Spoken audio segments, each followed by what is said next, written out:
Okay, so this is my reading and commentary on chapter 22 of the Proverbs. I finished last episode with verse 31, chapter 21 of the Proverbs. And our long march continues now.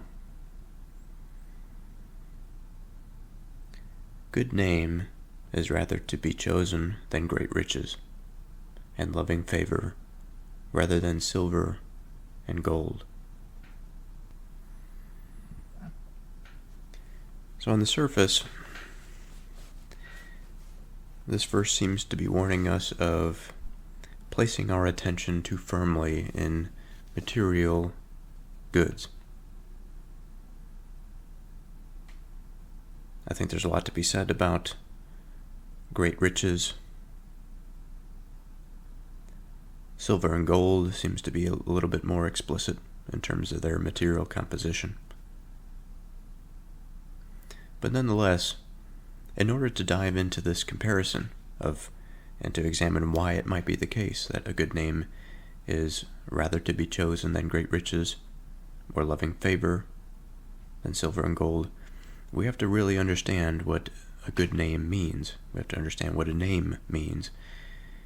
And we have to understand what loving favor means. We have to understand what favor means. And so we're going to begin by talking about this name. And then by extension, we will get into what it means to be or to have a good name versus a bad name.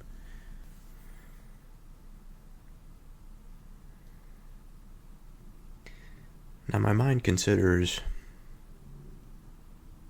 a person when I think of name first and foremost.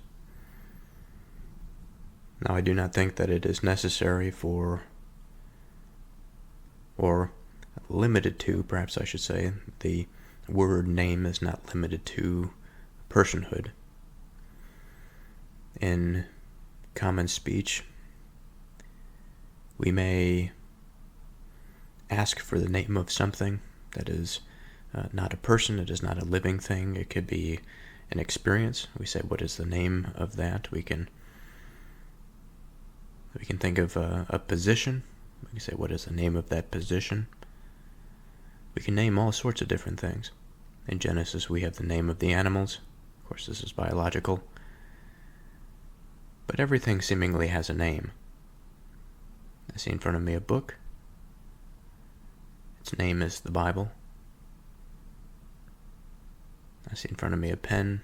It has particular characteristics by which I can narrow down or increase the precision by which I identify that pen and call it by some name.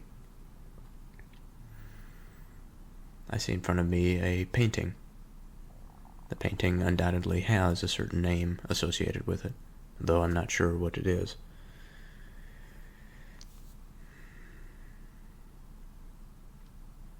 And just going off of that reflection about this painting, that I know it is a painting, but I don't know the name of it. And if I knew the name of it, perhaps it would increase my ability to communicate that painting with somebody else, but also within my own mind.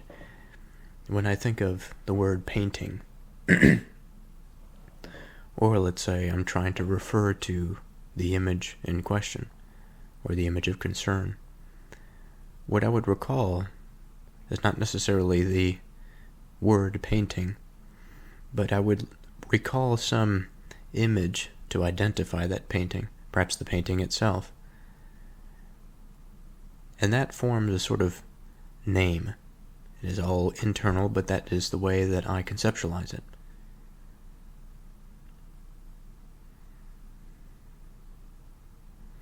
Now, of people, when I reflect on people, sometimes I think about their names, sometimes I just think about characteristics or qualities of these people. But certainly when I'm communicating with another person, the name becomes more important. It becomes this identifier. It becomes this word by which we can connect common understanding. We can create common understanding.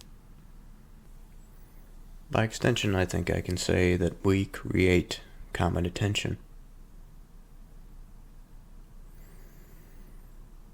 And there are no shortage of ways that we can use a name in conversation. We can use a name of a person that is outside of the conversation. We can use a name that is of the person that is within the conversation. In such a case, I think the name can be used to grab one's attention, but once the attention is there, and it is grasped, it is held, it can be used again as a further intensifier, or to further narrow the attention, almost like a nozzle on a hose that has the setting to increase the concentration of the water or of the flow. The pressure is much higher. There's a much smaller hole by which that water flows.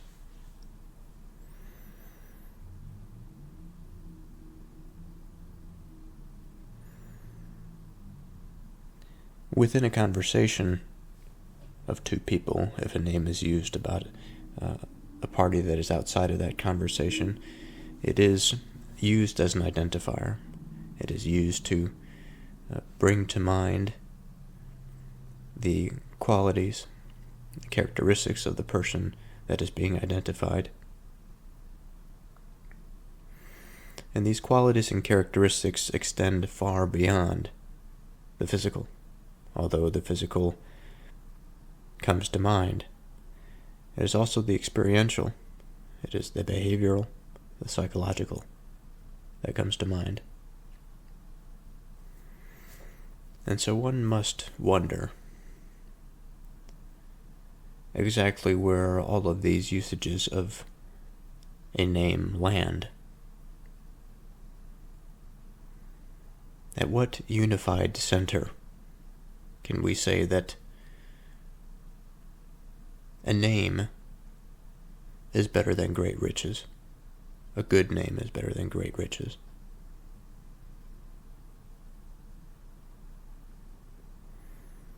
Another thing that comes to mind when we think about, or when I think about, a person having a name, I think of my grandmother and an expression that she might use. For example, he made a good name for himself. Now, what does that mean? Well, it implies that he had done things in his life, whether they be business, whether they be behavioral, such that he had developed relationships with other people.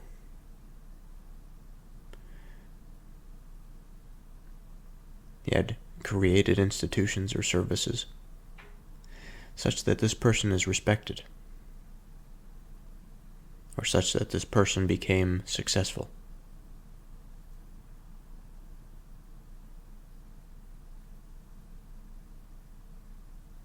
This also can be used in the negative sense, in which if somebody created a name for themselves, it could be in the context of criminal behavior.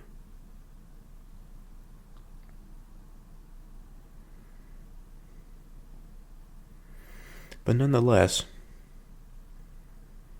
of the things that I have mentioned, the name seems almost similar to that of money. Money being the medium of exchange for value. It is not a place for which value rests inherently, but it is a placeholder, a temporary placeholder, for more important things to be done. The name, I think, in a like manner, is this sort of bowl, the bowl that holds the characteristics of a person, both physical characteristics, but also, like I said, behavioral.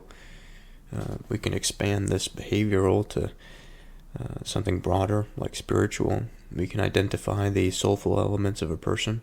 We can attach that to their name. But what does that even mean, that language that I just used? Attach to the name. What exactly are we attaching? Again, as I've mentioned, it's a characteristic. But it is not as though that characteristic was ever detached from the person that is, or that is before us. Now, people can change, but this is not what I'm referring to. What I mean is that the name from the external person, that external point of view, and also the internal, I would say, to a large degree, this develops over time. And let's say one is to consider the name of another person. We'll use again the name Ashley. I may or may not know a person that is named Ashley. If I do not know this person, I may make up some illustration to serve as a placeholder in my mind. Or I'll just keep it empty. I'll leave the imaginal landscape open for the possibility that somebody will fall into that space, the space of Ashley, for which I could then fill in. There may be multiple people that are named Ashley that have different characteristics.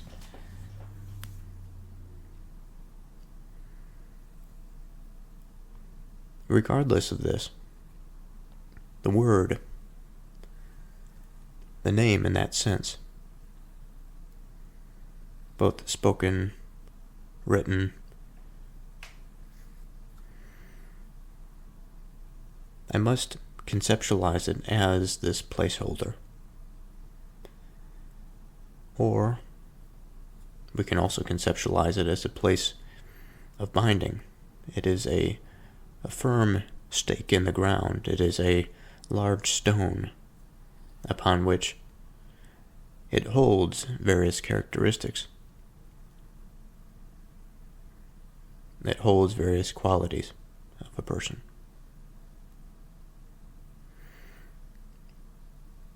And these qualities, since they are not free-floating, although we can imagine a quality that is not attributed to a particular person, but the quality for the sake of the quality, these qualities are picked from that environment of those forms and placed well into that hearth of the name, that center point or axis around which the identity is made manifest. But what might that mean, made manifest? Well, I have to think of something that is made clearer. It is made obvious. Surely this is the definition of something that is made manifest. And so if the name is the center place for identity meaning the fact of being who or what a person or thing is, then surely if we attribute good to a name, it means that one of two things, at least two things that come to mind. One is that the fact or the information, it could be in terms of sheer volume or quality of information, is such that the name is descriptive. Instead of book, which can be descriptive, and it's a name for many different possibilities that occupy the space of book, I can say Bible, and that narrows it down where the name book did not quite narrow it down.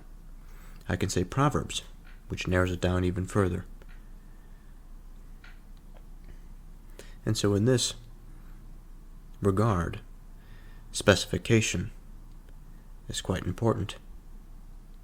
And I think it is a good thing if a name is specific, because we know more as we dive into the specific. We understand the qualities a little bit better when we understand the specific. If we talk about the nature of the Bible, there are plenty of qualities that are within the Bible that may be mentioned, some in tandem with the Proverbs, some perhaps not. But if we are really concerned about the book of Proverbs, then it's most appropriate to use the name Proverbs. The other road that I was considering was the type or the moral distinction, maybe, of the qualities that are associated to a name. We can consider a person, again, of all of their attributes, their qualities, their characteristics. There may be things about a person that we consider to be bad, by their behavior, by their manner of speech, or their manner of dress. Perhaps there are multiple things that, on the whole, or net, this negative perspective. On the other hand, we can find good within an individual. We can say a name is good, again, for the things that I have mentioned. The behavior of one in their life, the services that they have offered, the sacrifices that they have made, what they value.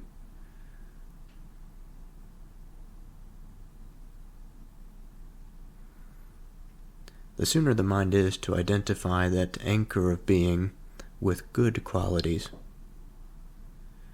the sooner we are able to say that something is a good name. Now, good qualities, I think, is a conversation in and of itself. But there are many low-hanging fruit, many characteristics or qualities, whatever, that are good, that we can imagine without difficulty. And so the question becomes, why is a good name preferential than that of great riches? At the outset, I believe that I mentioned that this verse is likely pointing to material prosperity, and that these great riches may involve property, may involve a house and car, money, other material objects. Great riches, though, I think by no means is necessarily constrained to the material, and that one can find themselves very rich by the relationships that they have or the perspective that they take in life. And it is through that window of perspective that they are able to conceptualize or to appreciate or to experience the goodness that is in the world. There are plenty of people that have an abundance of material goods and yet are utterly in despair and without hope or purpose. We can also say a situation in which a person has plenty of material goods and are perfectly happy and content and grateful for what they have. They say everything under the sun exists. Everything under the sun has happened. Now, there was an inclination to make the assertion that this verse was entirely referring to material riches. And in fact, I had spent some time on this recording going into why I don't think that this has to do with the material riches. But I stopped myself and I thought for a moment that even among the riches that we would consider most meaningful, and to the exclusion of those great riches of the material sort that may not bring us closer to God or make us more connected in any way other than in a superficial manner, even in absence of that, which one would go to first, as it is low-hanging fruit, I think it is almost absolute, or perhaps is absolute, what this verse is trying to get at here. That a good name is something that precedes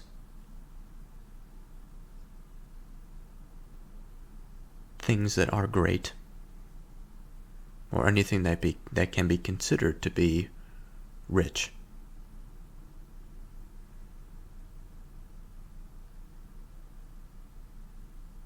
And how might that be the case?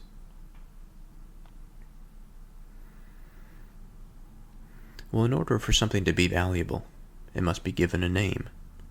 In order for something to be given a name, it must have some identity. In order for something to have some identity, it needs to have some representation in the world. It must be something. It must be intelligible. It would be number one on the list. We can imagine various levels of things and various levels of being, from simple objects to complex human beings. I suppose there are various ways by which we can conceptualize what a level is. When we think of a level of a being, my inclination, as I just said, was towards sophistication. Sophistication, I'm not sure, should be the ultimate identifier or decision maker for what is at the highest level, because I think that there is too much uncertainty that is involved with the distinction of sophistication.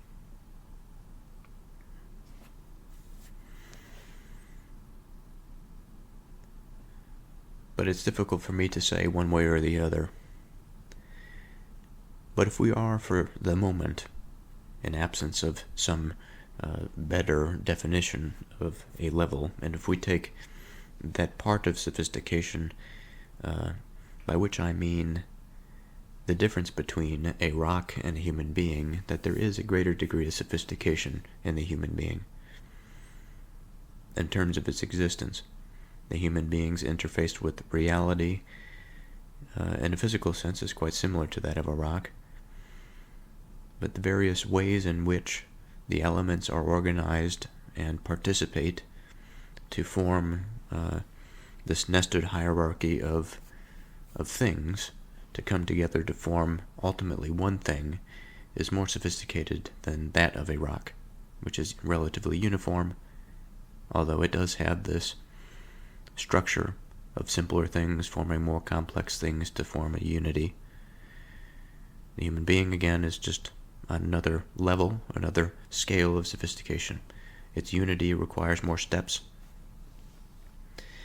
And as I've said, whether or not we choose to put our faith here, at least it's a starting place for understanding these levels. Now, to return to this identity and the fact that it must be something in the world, I think this concept is interesting. The concept of being, the concept of just existing, that which is or that which is true. That is sort of the base level that we are dealing with. Going any farther down than that, perhaps it's possible philosophically, but at this point I don't quite understand what it would mean to dive into the is, or to that which exists. Of course, there is an examination of the physical. There is the reduction, deduction, that aspect of thinking and of knowledge, and I think that there is utility in that. But I would have to wonder, at what point would we realize that we are sort of going down this ladder that's almost infinite, perhaps, or maybe this is not the right analogy. It's more of like a staircase, like the Escher's staircase. It is something that is a paradox, for which one may descend only to find oneself ascending in another moment and then descending in another moment, but continually going around this merry-go-round. And perhaps it's not so much about the above or the below. It is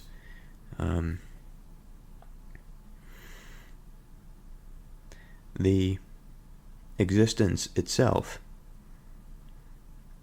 is the thing that is telling. And what do I mean by that? The existence itself is the thing that is telling. What is it telling us? It is telling us that it exists. It is telling us that it exists at some level. Now, our desire to find something like us, I think, is quite powerful. Not only that, I think our desire to find out what is at the bottom of something, as if we would find something unique and unpredicted or unpredictable. Same way in the opposite direction. When we put things together, artificial intelligence is one of our contemporary pursuits that I think illustrates this. We are putting components together and just seeing what happens. We can go down the biological deductive rabbit hole and break things apart, figure out proteins and the way in which different enzymes interact within the body, different chemicals interact within the body, and how these processes lead to downstream consequences or effects.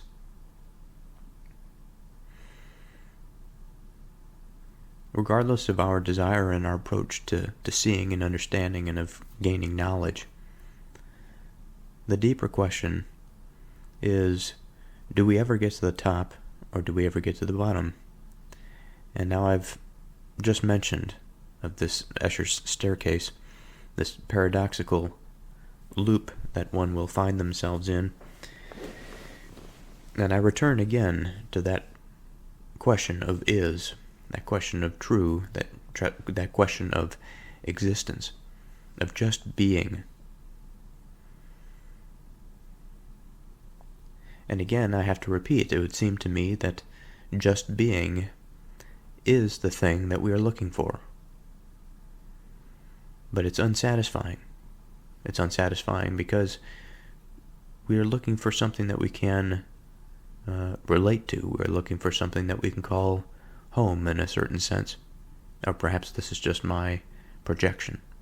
I know it is my projection. This is what I'm interested in. I'm looking to find something for which I can place my faith in. This is the entire process of reading and wrestling with Scripture. It is to find exactly where one ought to place their faith, such that it may not be disturbed by the winds that are all about us. And I, like many, don't necessarily place our faith entirely in material causality, though it is an aspect of our pursuit. It fulfills a certain need to know elements in that realm. Understanding elements of human perception, human projection, perhaps, of the spiritual domain. And I don't mean to draw a pure equivalency to human projection in the spiritual domain.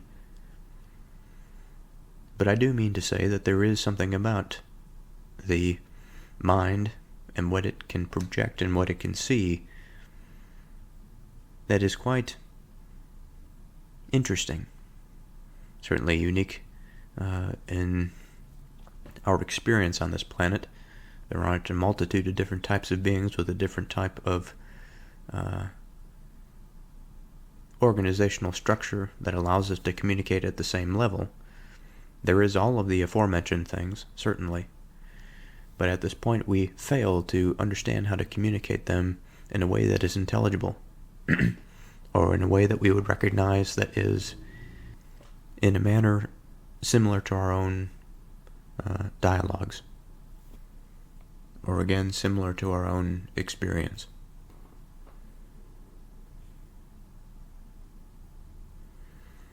Now that was a bit of an aside. I'm not sure that contributed all that much to a good name, or how we know that this is better than great riches.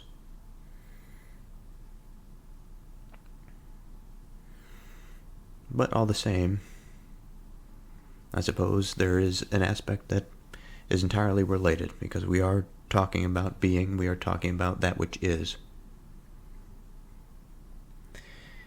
And to bring this back around to the name, this may be territory I've covered before, but A trail isn't formed by just one passage through it. It is by many passages, or many times through, that one begins to appreciate the worn path, the beaten path, as they say. So this name, if we have this almost ineffable thing, this thing that is difficult to describe by language, something that which is most true, or that which is, or just being itself, existence itself.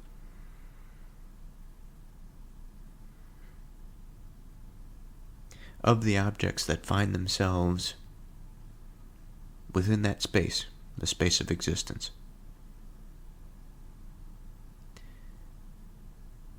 it is possible, by some mind, to give these things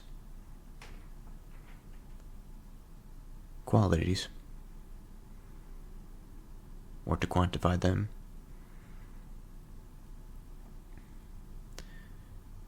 generally to provide attributes to them. This remains within our experience. Certainly in Genesis we take it that the human being is the one that provides intelligibility to the material world. The human being is the one that names the animals. Now this is the case because I think of the environment that the human being finds himself in, that this is his destiny on this planet, on this earth. Certainly we can find our story modified and changed once we encounter beings that occupy this material space, somewhat of something that we can recognize, that are not as vastly different as something like an angel or something like God or whatever. Because, at least this is how it seems to me, with the conception, with the framework of mind that we are given in the modern day, largely with this materialistic lens. Again, I don't wish to denigrate it all that much, but because we have this lens, and because we have certain predictive powers or capabilities that are very precise, that allows us to identify things of the world that are heavily reliable, that the names that we attribute to something take on a degree of precision that was never known to the world before.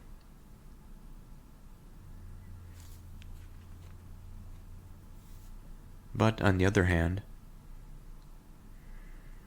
of the world that we may not be able to appreciate, of the world that was observed and seen, or experienced, or thought of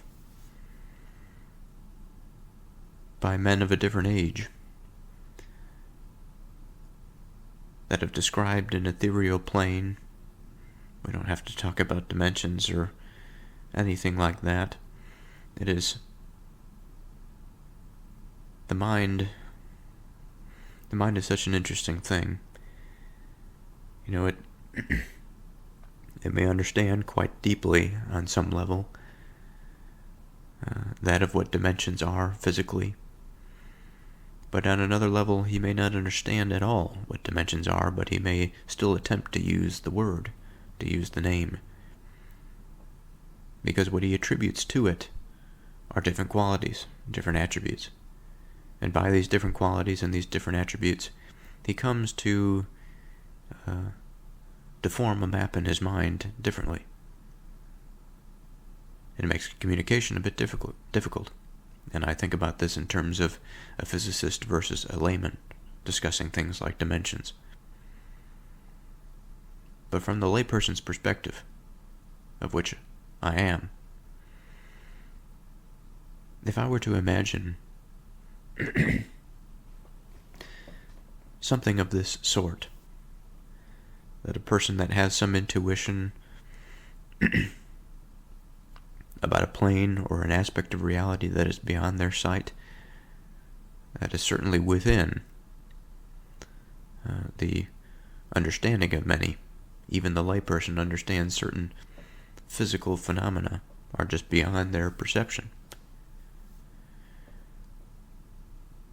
But what we talk about here, when we talk about naming and good naming, there is this identification of something that is so far beyond that experience of man that certainly it is called into question the belief in such a thing, or such a plane, or informally dimension, which I know is not the correct usage for it. But dimension in the sense that there is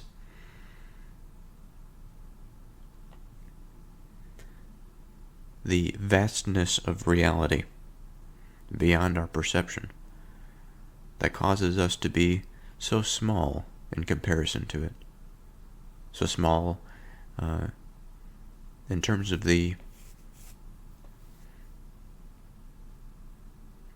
that which is, and possibly that which knows. Now, a good name, I think I can draw two conclusions here. Number one is truthfulness, or we can say universality in the human context for linguistic purposes. A name that is understood by many to mean something that is homogeneous, I think is generally a good thing because it enhances communication.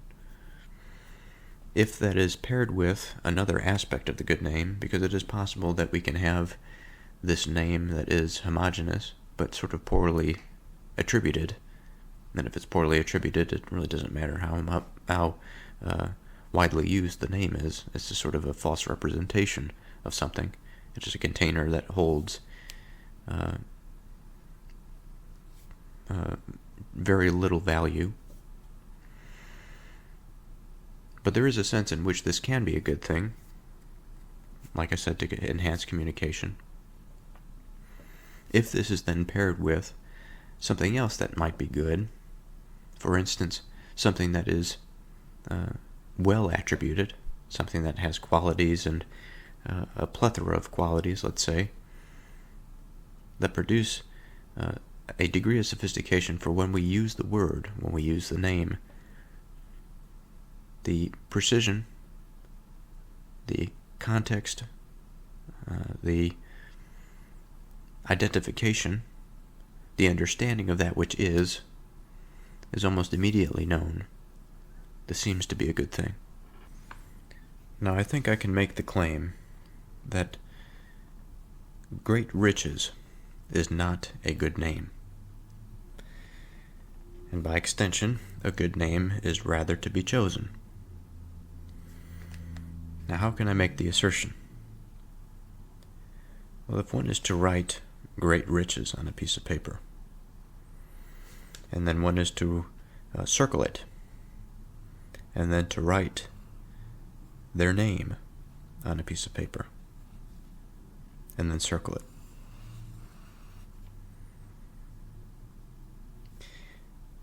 And I suppose we can do this exercise with any number of things. It doesn't have to be our name.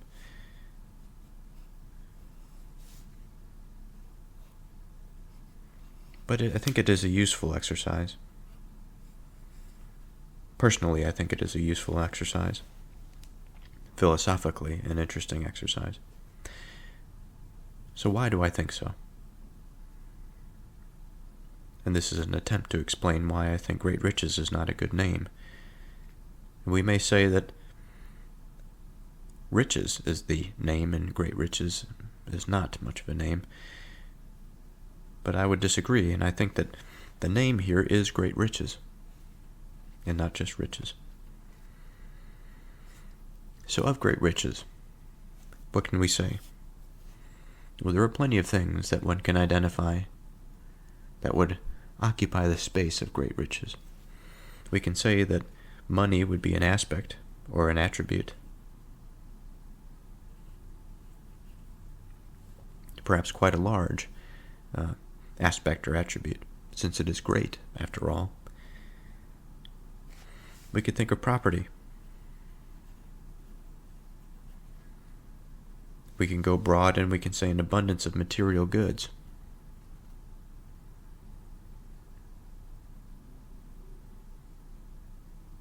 We can go the more meaningful route and less material. We can go for stable relationships.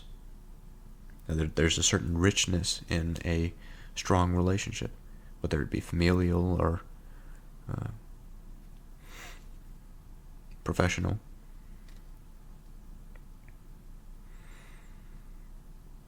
We could think of experiences, great riches in the form of memories, or current experiences, like the one that I'm having now. This is something that I feel is quite valuable. That's why I participate in it. And I'm not sure, there's a bit of irony here, but there's a $50 bill that's in front of me. And I would gladly, now this of course is in the assumption that my base needs are met, such that my belly is full and will be for some time. This $50 bill is not as appealing to me as the book that's in front of me.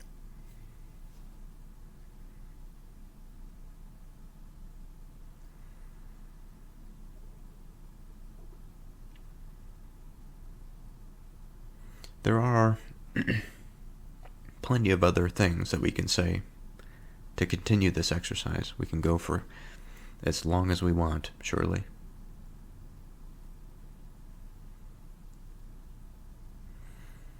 But then when I move over to the name of a person,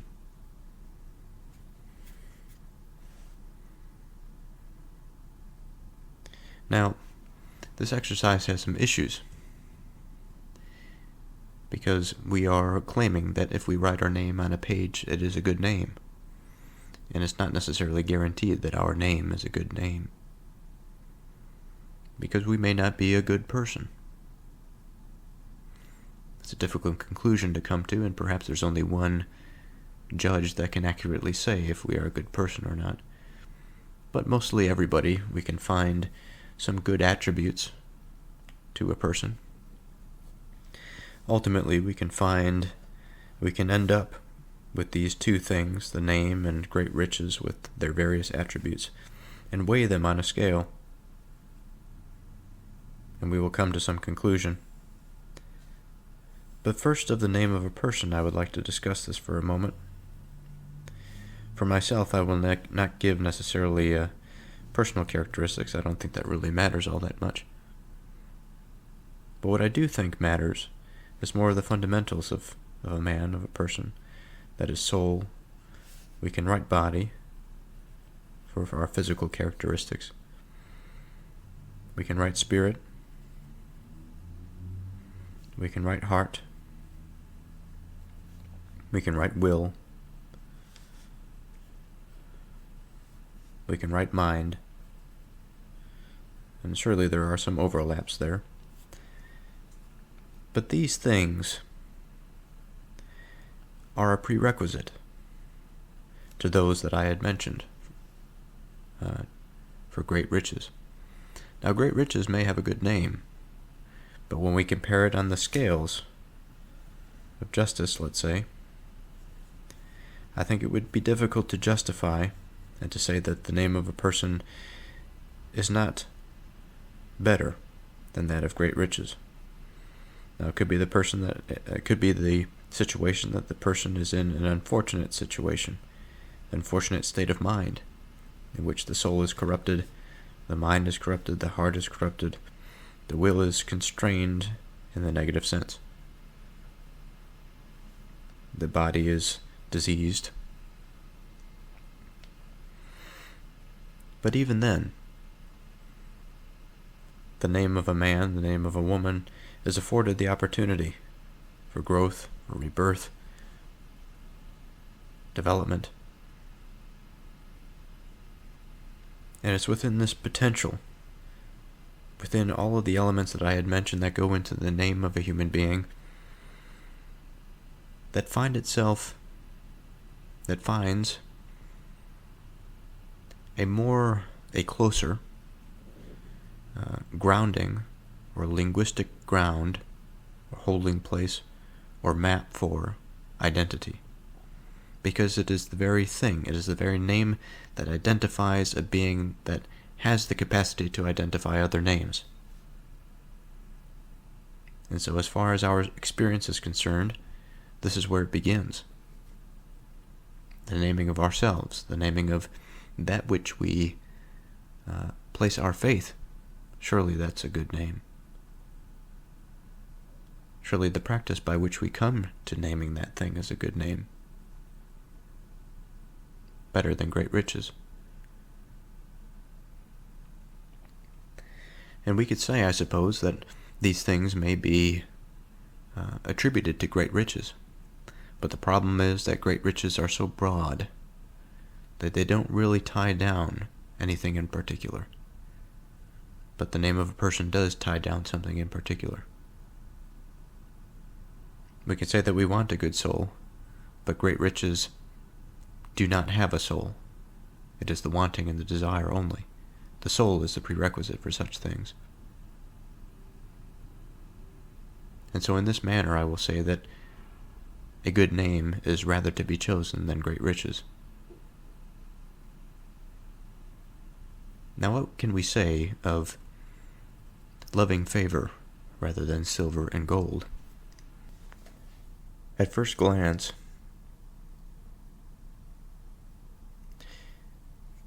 I think what we see here is a similar melody, that of the second half of the verse as the first half of the verse. This second half of the verse is not the same, however. It flows similarly. Like I said, it has a similar melody, perhaps a similar rhyme to it, but not literally a similar rhyme. What I mean is that there are similar characteristics between the two pieces, that there seems to be something that transcends what we might consider something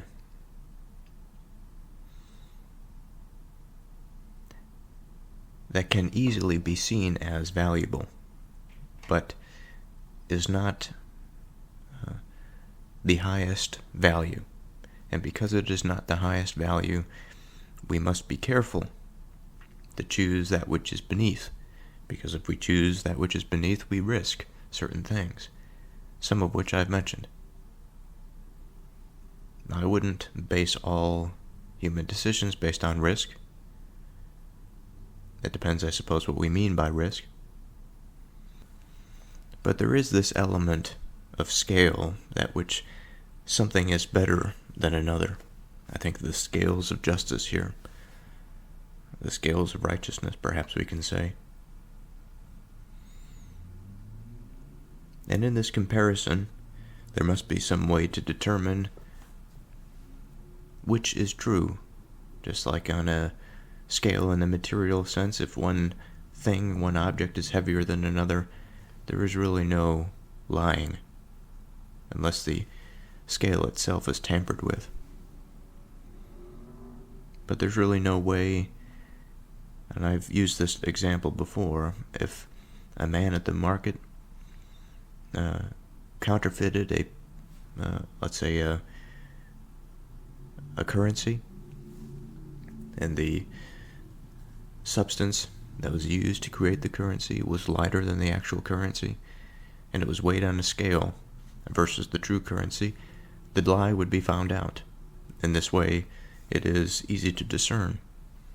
And so what we are looking for here is a relatively straightforward and reasonable way to determine why loving favor is preferred over silver and gold.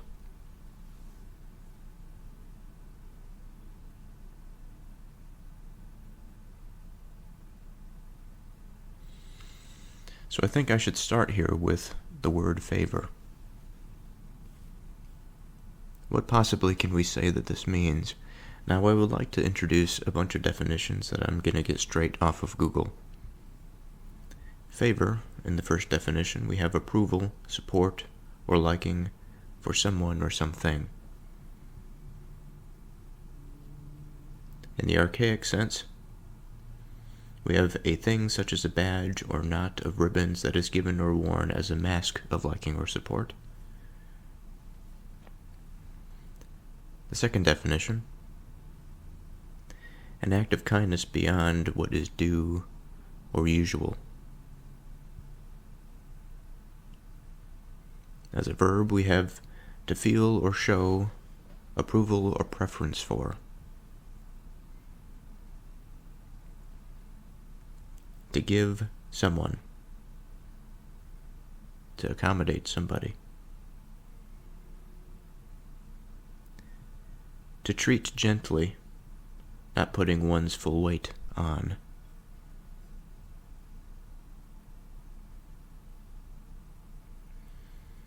Now, of all of these definitions, I think we can draw out some commonalities, that there is one thing over another.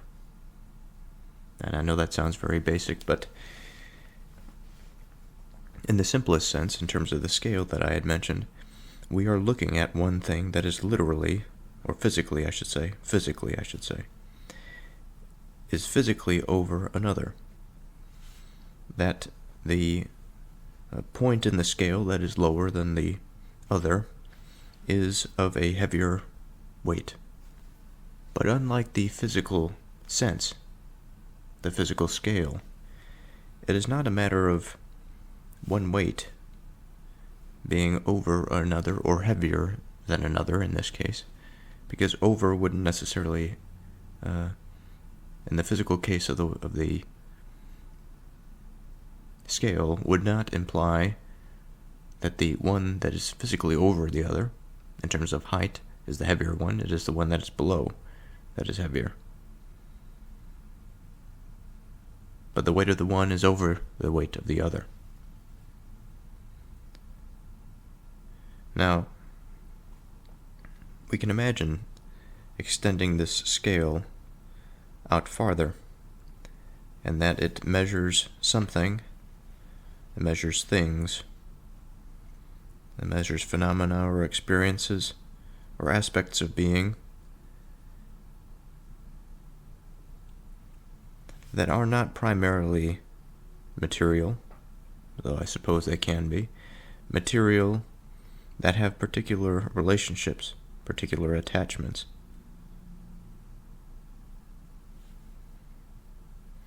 But in the most meaningful sense, what we are considering here are the things that the mind identifies that are worthwhile, which can be material things.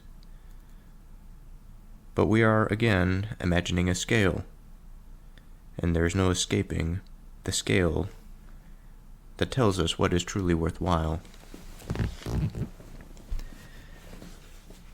And it should be mentioned that in a simple scale, it is not necessarily that which is heavier is something that is more meaningful. There are plenty of different types of transactions or comparisons that can be made with the physical scale. And I wish to make a farther distinction if we expand this scale into the meaningful sphere, into that philosophy of mind for which there is no shortage of sophistication, no shortage of variables. And yet, within this space there must be a way to draw some conclusion. We can't get lost in the variability. We can't get lost in the probability. We must be able to, perhaps by virtue of our experience, by virtue of our deliberation, wear down the path enough such that we can travel from point A to point B. And as we reach point B, we are somewhere meaningful and purposeful. We have done something and we have built something. And as we traverse that path over and over and over again, we have worn it down to a degree that that path now exists independent of us, that others can go there, and they could lay their head to rest, perhaps. We can use whatever analogy we wish. Now, much like a good name, I think the conversation extends into loving favor. And by that I mean, I had mentioned that there are plenty of good names there are many of names out there. Not necessarily good names. And I had brought up the name Great Riches.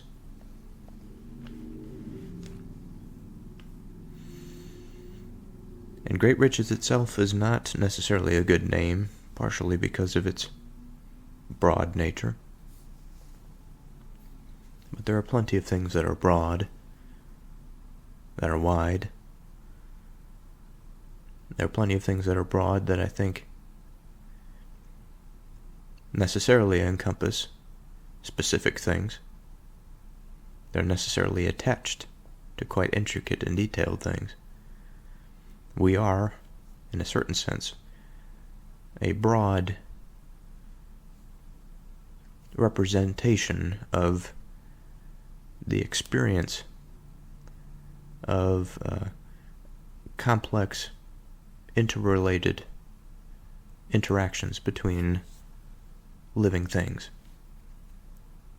that are identifiable wholes, such as cells, for example.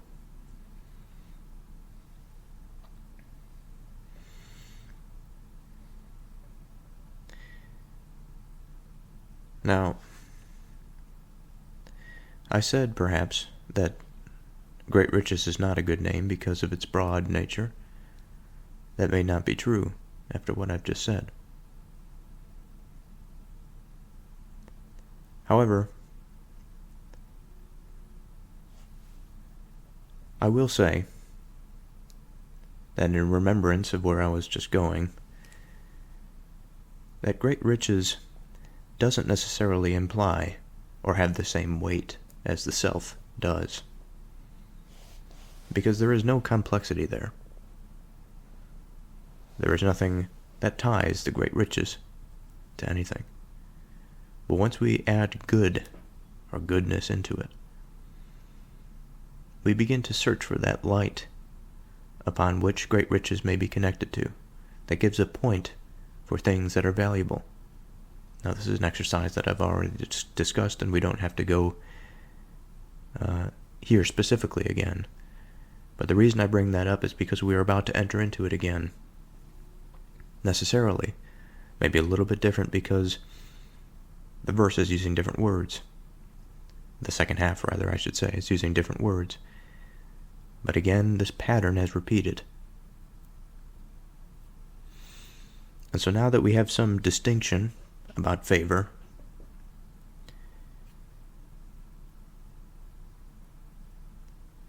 because we have some understanding why silver and gold is not necessarily a good name, because they are just objects. They're intelligible objects, surely.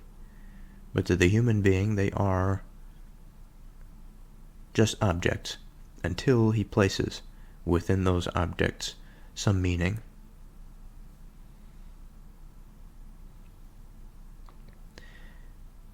And even favor, much like a name, by itself is descriptive. I think it requires an intelligible mind to put into action that process by which something can be preferred or favored over something else. Now, much like Plato, I would like to try and break down this word favor, because there are, even among the narrowed definitions that we have, that this word does have some meaning to us. I would like to have something even more fundamental to go off of.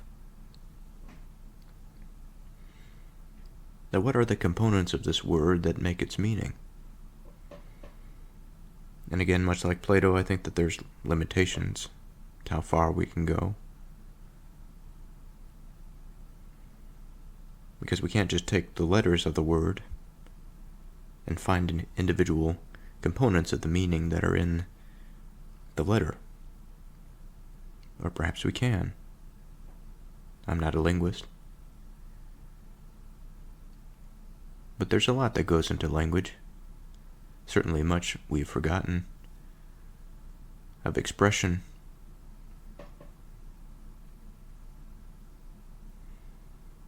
Of its initial formation, I have to wonder.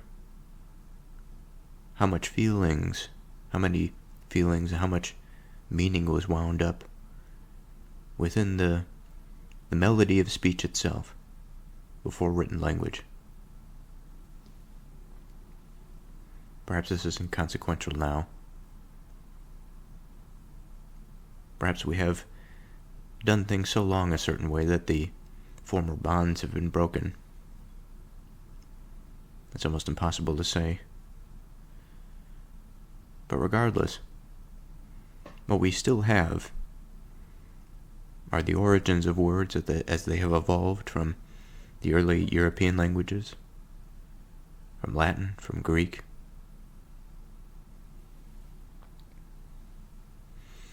Now this word favor, we can break it down into two segments. FAV as the prefix and or as the suffix. Now of the suffix,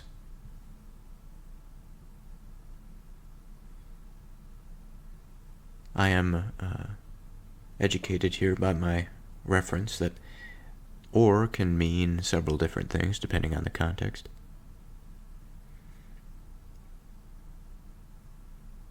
But in this usage, or indicates someone who performs an action or possesses a quality. For example, an actor, a teacher. So it is an agent or a doer. Now it's interesting that this aspect appears now after I just finished describing that the word favor requires intelligibility. It requires something to be able to perceive it, an agent. And it seems as though an agent is wound up within that word itself. It is assumed that there is an agent present. Whether that agent be the human being or something else perceived, imagined, or otherwise. Now, from its connection to Latin, the prefix of that word, fave, indirectly reflects the concept of being well-disposed or showing positive regard. Favor comes from the Old French, but I think that there is some difficulty explaining exactly what that FAV means outside of that Latin reference. But if we are to go with that this prefix, again, has to do with the concept of being well-disposed or showing positive regard, we have a particular direction here that is attributed to the agent, that is connected to the agent.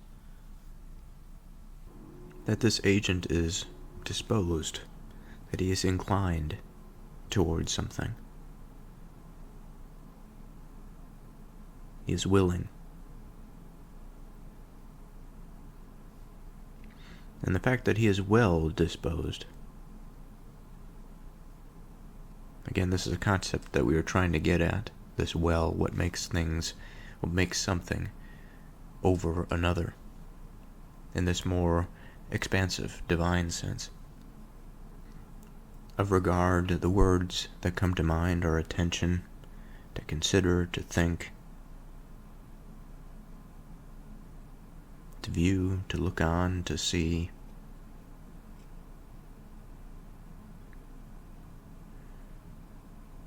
This word is full of imagery of an agent that is seeing, that is choosing, experiencing, forming ideas about something.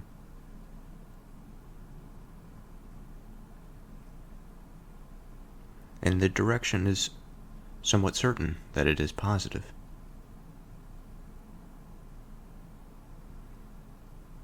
That the inclination,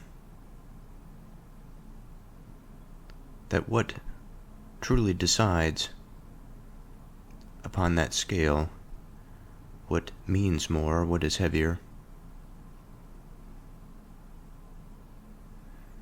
is the agent. It is the thing that perceives.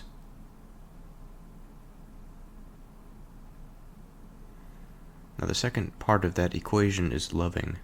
That loving favor, certainly a more substantial distinction.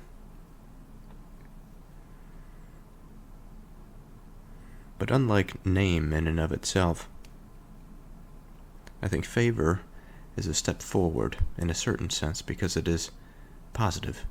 A name, I think, is positive based on the idea that a name requires an agent, but it doesn't necessarily have to be a good name. But favor almost seems as though that this well-disposed, positive regard on the part of the agent leaves us in a better starting place. And when we add loving to this, what does it do to favor? What does it do to this agent that has positive regard? And I will say that in my experience, going through the Proverbs and my general religious experience and journey, what favor has brought to me has been the inclination towards that which is something more meaningful, the increased ability to discern what that thing is. And every opportunity, every decision in my life, there is that reflection because of the favor, that the favor now is this preference and this journey towards that which is good, that which is held in positive regard. Now, if this discussion hasn't taken up enough time already, the word love is certainly one of these terms that would add much thought and reflection to this existing reflection. Now, just going over the Google definition of love, I know that there is something missing. That love is an intense feeling of deep affection, a great interest and pleasure in something. Of the old Greek language, we have agape, which refers to selfless, unconditional love. The sort of spiritual or divine love. We have eros, denoting romantic or passionate love, characterized by desire and longing. Philia represents friendship or affectionate love based on mutual respect and shared interests.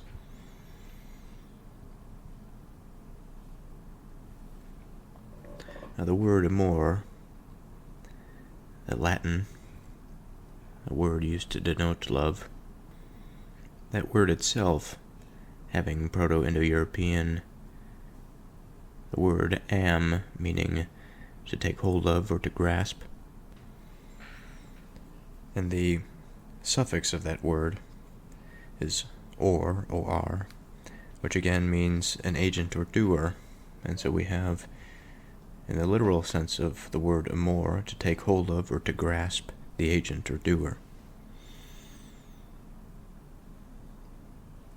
But that then stimulates the thought, well, what does it mean to grasp something? And this gets into knowing.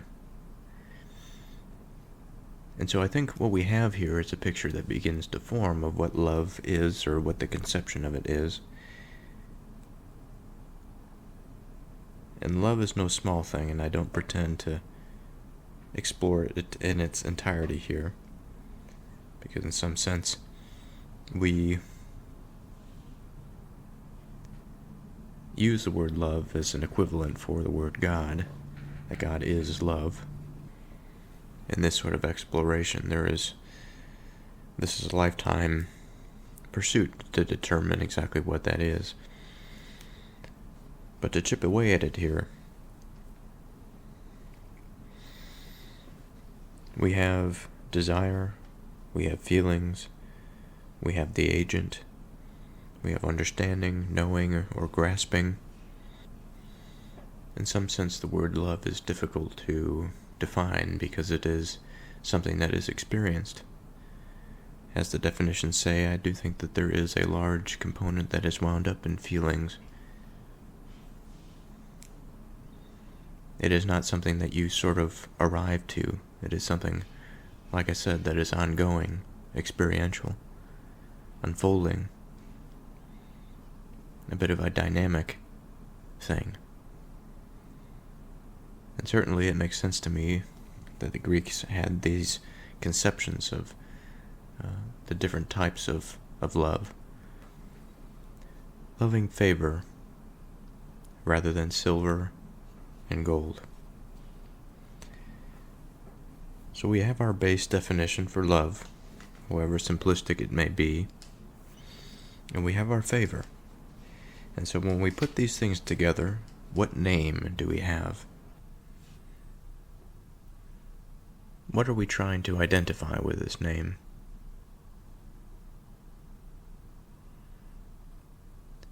I think what we are looking at here is an understanding of experience. It is a feeling, certainly. This denotes experience, but it also denotes, I think, a reflection.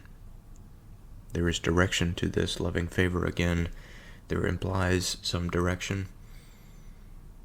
That there is this disposition, positive regard on the part of the agent or doer. And then there is this love, this grasping or this holding of the experience, of the regard, of the disposition.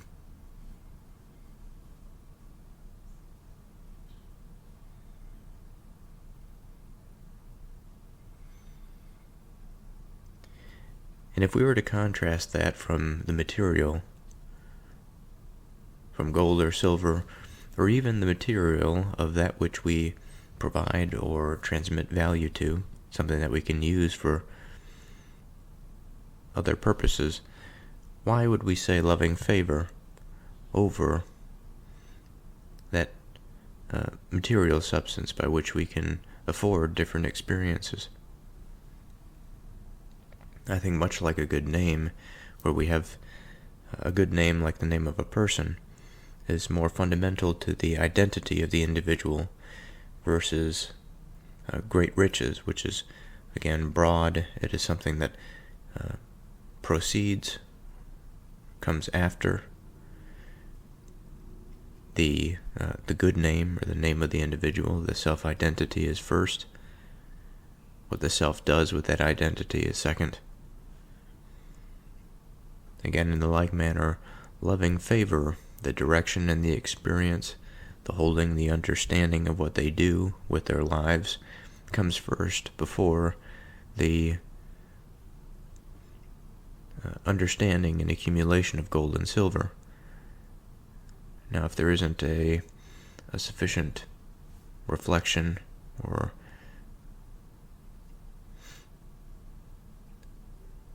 expansion of that name of loving favor, in the sense that if one is disposed poorly or poorly regarded, and the agent is relatively out of shape in the sense of just concerns or experiential matters, and that they only pursue superficial things or superficial experiences, the result will be superficial. There's only so much meaning that one can exact from material goods. There needs to be a constant unfolding of experience and of relatedness. The rich and poor meet together. The Lord is the maker of them all. It's always difficult to understand how to accurately conceptualize that of the rich and the poor. The first inclination is to go after material abundance. That of the poor are those that are lacking or in want of the fundamentals, perhaps, or in a relative sense, goods that those that have or are considered rich have, and those that are considered poor do not. But there are many things for which one can be rich in and poor in. Rich, again, in mind, poor in mind, rich in relationships, poor in relationships, and certainly rich in wealth or money or property, and then poor in the same.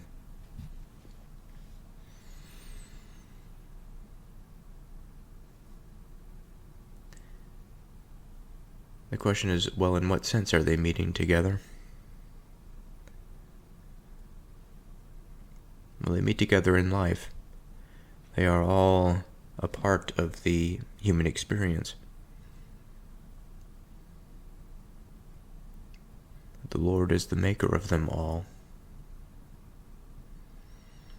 And what can we say of maker? What does it mean for a human being to be made? Especially given our understanding of the process by which the human being comes to be. There must be quite a subtle way in which this is to be true.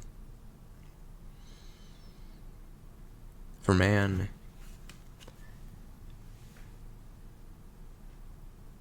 his physical makeup abides by certain laws. His maker, we can say, that organizer of the framework or of the network, the designer of the infrastructure, the designer of the backbone, made it such that the mind of man, the experience of man, can operate on that plane, operate on that structure, much like a society operates with certain laws. The laws afford a certain degree of continuity, of structure, and of stability. And on the reflection of the rich and poor, they meet together, I think, in more ways than my immediate conception. Much like the rich and poor can be much more than just rich or poor in terms of wealth.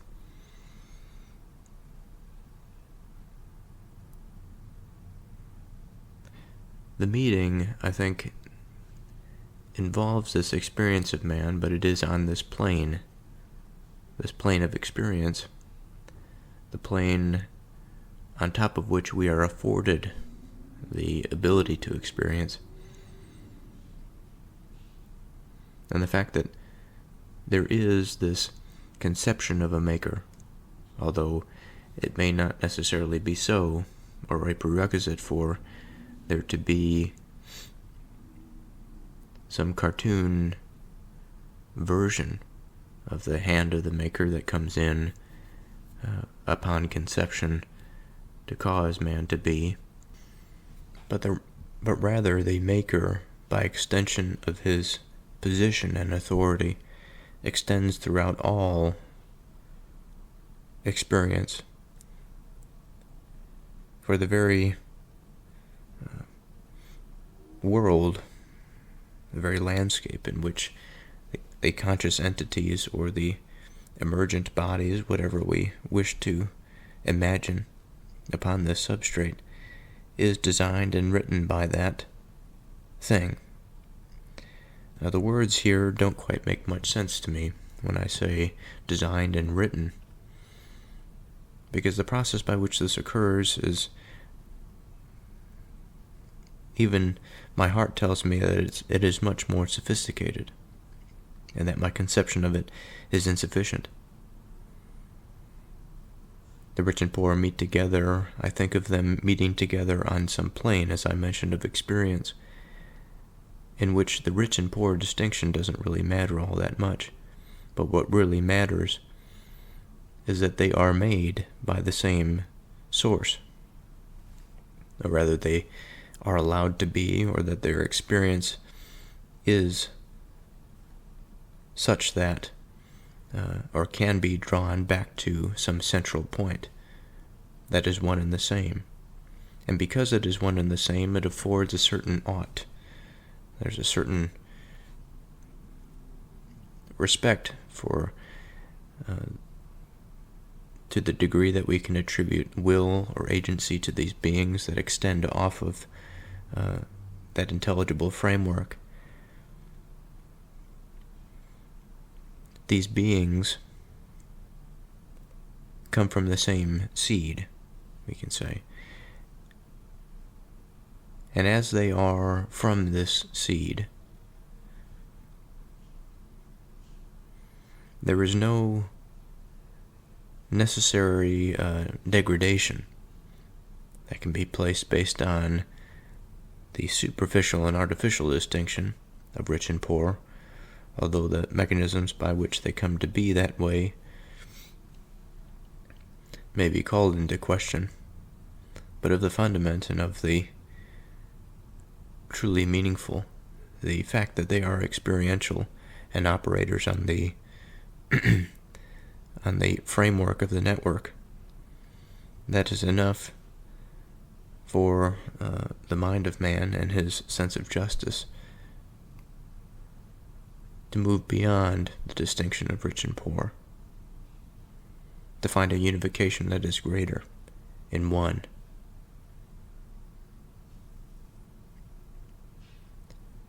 A prudent man foresees the evil and hides himself, but the simple pass on and are punished. So this prudent man, the man that cares for the future, the man that is wise, judicious, the man that foresees evil. What does this mean, this concept of evil? Again, this is something that I've talked about before many times. Evil, to the degree that I understand it, is something that operates through a person, that corrupts a person.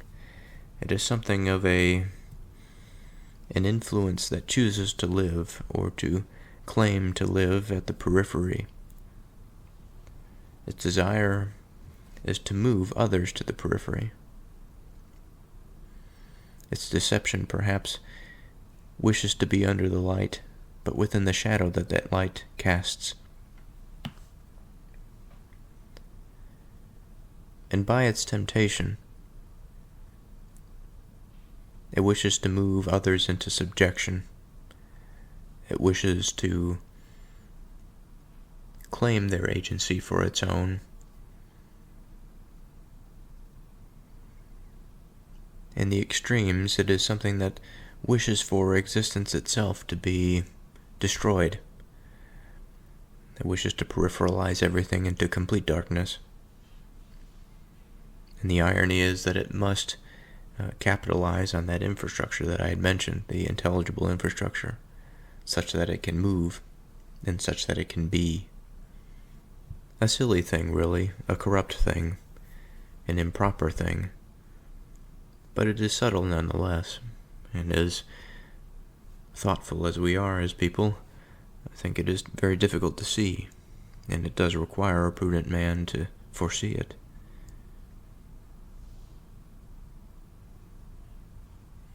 What does it mean for the prudent man to hide himself? What does it mean in that intelligible landscape to hide from evil? Perhaps it means, if one is to hide, one is to wish or to position themselves such that their being, their presence, it goes unnoticed. It goes unnoticed by that force that wishes to tempt towards that periphery or towards that darkness, that lacking of experience. Or we can say that evil is also looking to find a host, much like a parasite, and that part of the process by which it tempts us into the darkness is by subjecting the self, that whole experience of man, that identity that is formed out of complex interactions, complex underlying neural substructure and cellular substructure. That unification is the thing that it wishes to corrupt and to dissolve into its own body. And to hide from that is less like playing a game of hide and seek, where something is searching for you. And I think it is more of a hiding in plain sight. That evil cannot find you if you are not willing to accept its temptation. And in that sense, you could stand tall and proud rather than cower in fear over such matters. And it is not necessarily that the hiding has to do with some physical covering, as we would conceive of it, but rather in that plane, in that realm, in the spiritual realm, that which shines brightest perhaps is the desire of evil to tempt, but also that which is most difficult for it to see.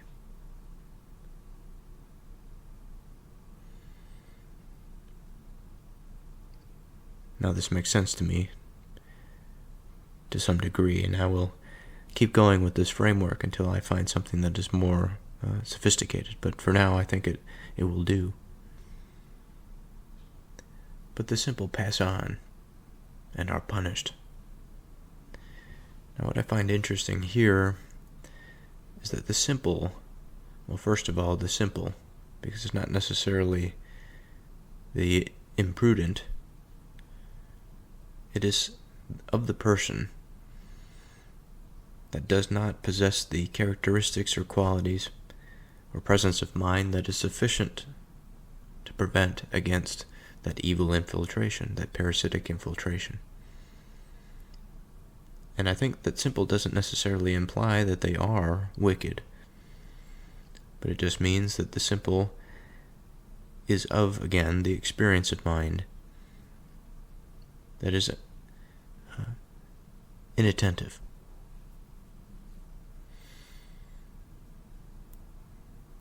But the simple pass on. Usually the word pass on is a reference for death, and I think we can go down that path. But the simple pass on, meaning that there is an aspect of the simple, by virtue of their poor defenses, such that they undergo the transformation. They become a pawn of evil.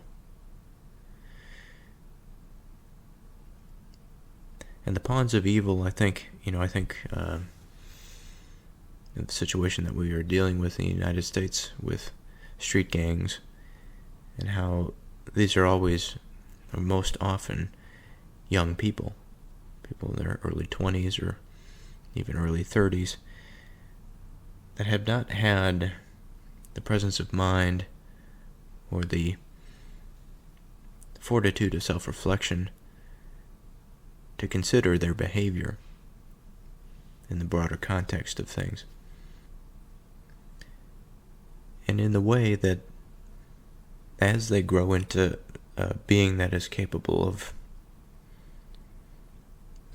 participating in the world and in society, when they move from the phase of infancy to the phase of increasing agency, the corrupting force of the gang and of the culture, it moves over them, it moves through them, and they pass on. They die in a way.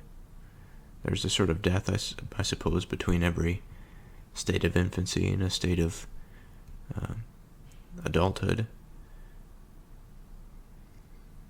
But this is a type of death that is negative. It is towards the pit. It is towards that darkness. It is the subjection of mind and of agency towards the agent of all that is poor, wicked, grotesque and self-serving. And as a result of that, their punishment is not necessarily,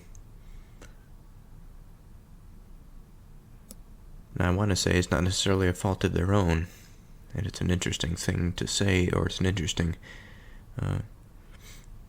inclination. Because when I say it's not a fault of their own, it is not a fault of their own innocence or possibility of their innocence. That there is this redemptive quality in man, and when I say it's not their fault, it is not the fault of the redemptive quality, but it is the fault of the being that has been corrupted.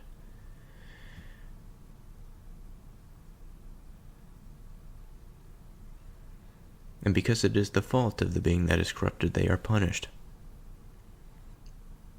The punishment probably they cannot see. They may not understand why. So today is a new day. A bit of a break in the continuity of this recording. But I think it's important because my thoughts are going to lead me on something that may not be of the same line that I was going off of before, although not entirely different. And I may have mentioned this before, but I think a repaving of this surface may be of some utility. I'm considering this word simple, especially simple when it refers to an individual. Of things that are simple, I wonder in my mind how I would define this, how I would characterize it. If something is simple, I would imagine that I would probably attribute to it few component parts, few elements that make it up. If I was to say, or to analyze a song and call it simple, perhaps the notes that were in the song were few and the pattern easily recognizable.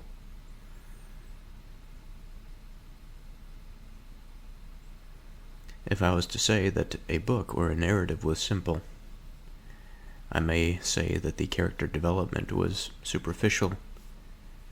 The climax of the novel or of the story was lackluster. The events didn't build up into something that was poetic and dramatic. Again, much like a simple melody, a bit of a small up and down, a tiny oscillation, something that is simple. I wouldn't necessarily attribute bad to simplicity, nor would I necessarily attribute good to simplicity. There are plenty of things that are simple that may be good. There are plenty of things that are simple that may be bad. And of the human being, when we see the word simple, we refer to somebody of mind, of personality that is level. It is not necessarily deep. They are concerned with superficial affairs. They are satisfied with relatively mundane things. They may not concern themselves for large ideas or the affairs of the world or that outside of the town that they live in. When we think of the simple life, we think of something that is attributed and often associated with the good life. I think of somebody that lives out in a rural area, simple in the sense that of the activity that we have come to appreciate with complex human societies. There is much less of this, although there are roads and there may be grocery stores in the area, or perhaps not in extreme cases. The rural life, and by extension what we might consider the good life, is something that of a life that a person is unburdened by the seemingly undue constraints of society. And what I mean by undue constraints, I mean this sort of pull and this responsibility that has been self-imposed almost by the collective self of man, that he seems to be so disorganized that he is unable to effectively and efficiently manage his estate, which is the earth. And in the case of the simple have things thought out. I think oftentimes there are many YouTube videos of homesteaders out there, of people that have learned many skills, that build their own cabins, and they put all of this experience and understanding on YouTube. And yet what we find is a very complex person, but a person that chooses to live simply. Again, that is unbothered or unconstrained by complexity. And where we would say that this complexity is bad is where the complexity is that leads to increased stress, but not good stress, but certainly bad stress, sort of a soul crushing type of stress.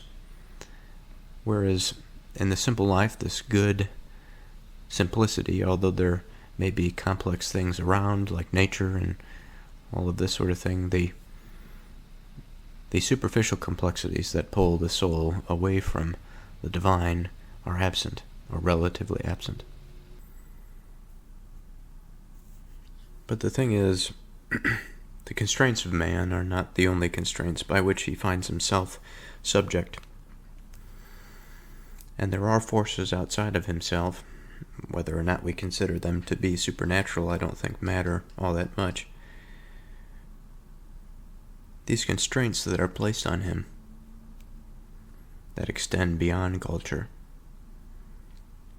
that exist by virtue of his interaction and participation in the experience of life.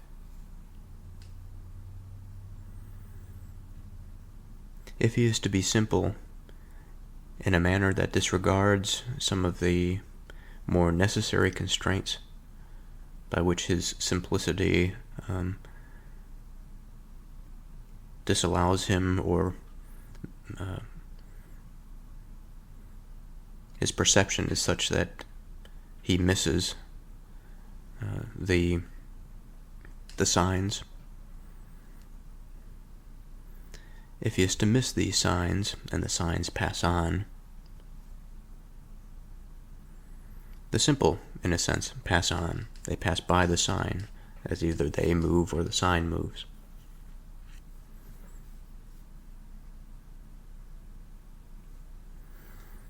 And because they have not found themselves bound to that constraint, they are now open at sea. The anchor has been lifted, or it has been cut in this situation.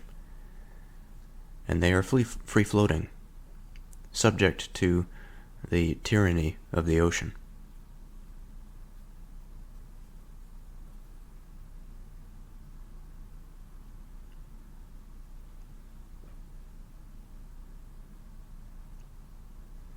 By humility and the fear of the Lord are riches and honor and life. I think this verse is going to be a good one. By humility and the fear of the Lord. Both of these we have discussed before. So let's start with humility. What can we say of the humble? What is their character and what is their disposition? Of the humble, I think that they are reserved. That they are not reserved for the sake of being reserved. For one can reserve and hold back based on fear. This is not what I mean.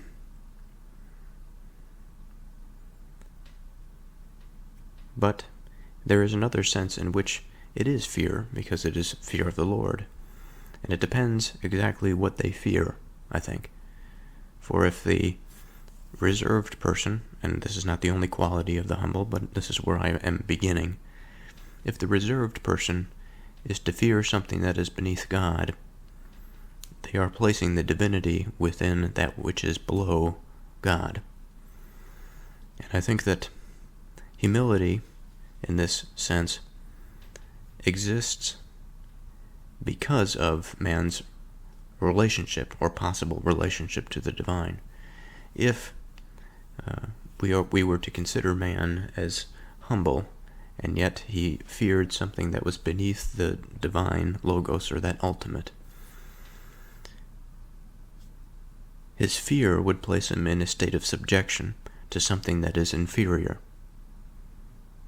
to that which is true, or to that which is love. And if he is inferior to these things, he is incapable of discerning, he is incapable of perceiving, he is incapable in many ways of finding the truth and being able to solve complex problems.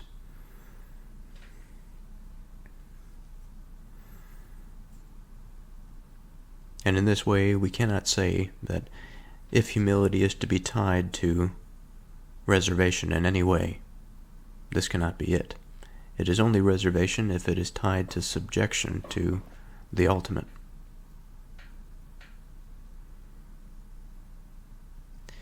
Going along off of that, I think when the humble approach the ultimate, their humility is such that they are reserved for a number of reasons.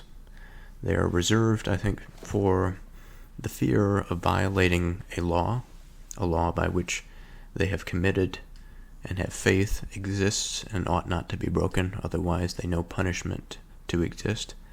Secondly, the humble person is reserved for the same regard, except not explicitly or entirely due to punishment, although that is an element. It is because of a desire to do good, rather than a fear of the punishment that will befall them. I think the humble understands context. They understand the network. They understand the interrelatedness, the layered structure of our world and of our reality, that within himself there is this expression of life, and there is a projection of the same, of this life and of this experience, and that his understanding, his knowledge of this life and of this experience is not perfect. And he must, by understanding of that,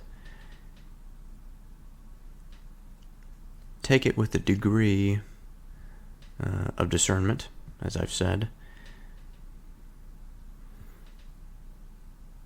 It is taken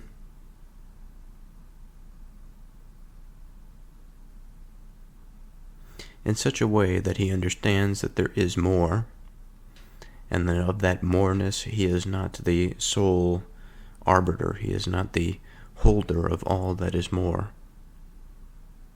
It is not an excuse for stagnation or of being idle or slothful,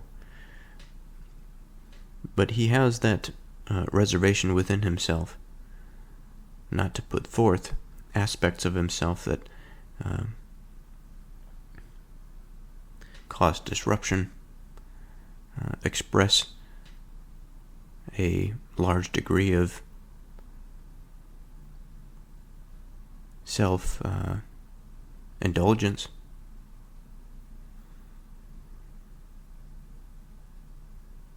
That there is this constant reflection and measuring of his behavior. And this reflection and measuring extends through the layers as he is able, though he is not perfect and he does commit error and sin. He tries his best to see the connections between himself and other people, and within other people that he has relationships with. He tries to do the same with them as he does with himself. Something of humble that we often attribute is that of being grounded. And it's a good thing that we retain this expression, because from the Latin we have the word humilis, from humus, or humus, Humus, meaning earth or ground, and then humi is on the ground.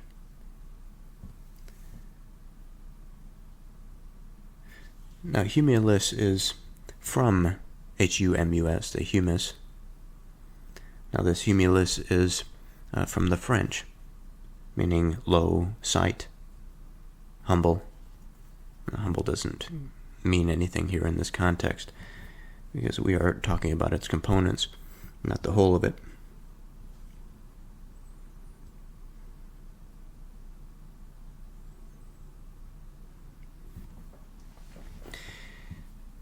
And just like I mentioned with the word reservation,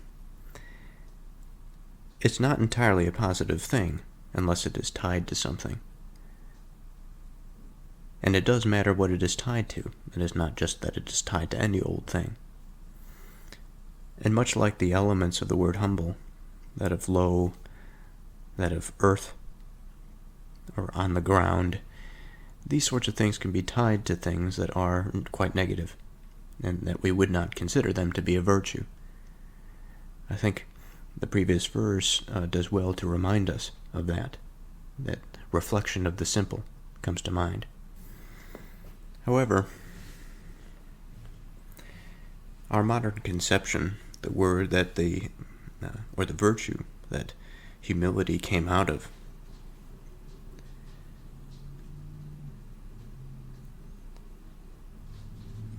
was wound up in something that indeed included the lowly, included the earthly. But it included it in a particular manner, and the way in which it was considered as a part of the virtue rather than the vice, I think is our focus at this point.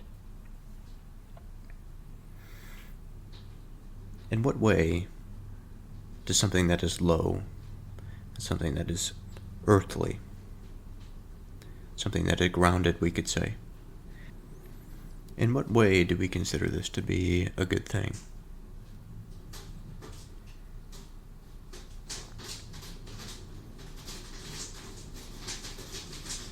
Now that sound, that interesting sound, I believe it is hail. There seems to be a hailstorm outside at the moment.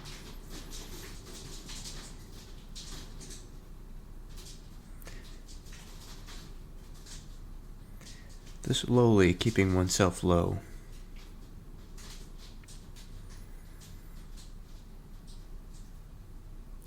I think we have to consider this in the context of man's experience, let's say. Not in terms of all that is outside of him. And that he is not keeping himself lowly because of the divinity.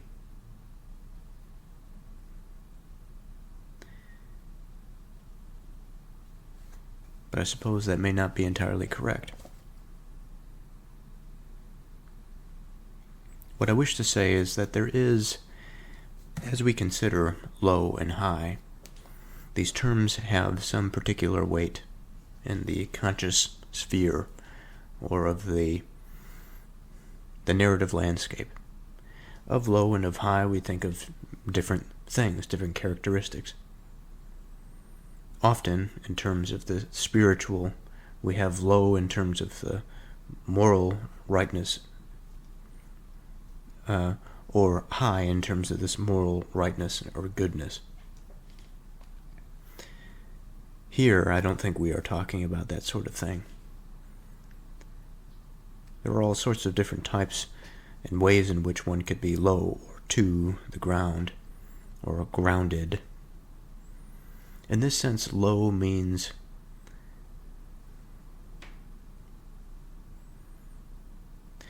I think in a sense it means a conceptual, or as a bird is pushed out of its nest there is a lot of potential, I think, that can befall a person from being too high without having the prerequisite strength or capacity to handle being pushed from a place like a small bird is. Of course, in that situation, they have to be pushed to prompt them to fly. But in the case of human error and sin, I think we can see and understand that a man can find himself in a place that he ought not to be, that he can be in a nest and be pushed from that nest by those that have discovered him, or just by virtue of the forces that he finds up there in that height, for which he has not deserved, for which he does not have the strength to be there. And because he is at that height and he is pushed off of it, because he feels himself worthy, or he has done something in a superficial manner to achieve a certain position. And here I think of college education, modern day college education. I think of the lack of experience, and yet the satisfaction or the fulfillment of role based on not necessarily merit, but by artificial distinction. And this artificial distinction is the certification by one party that the bird in the nest is ready to fly when in fact it is not. And because of this, they are certifying people to be much higher than they ought to be, ready for circumstances and situations in life that they are not ready for. And the lowly, those that are grounded, I think have a realistic expectation, realistic understanding of where they are relative to what they can do, what skills they have, what they are capable of. And they are lowly in the sense that they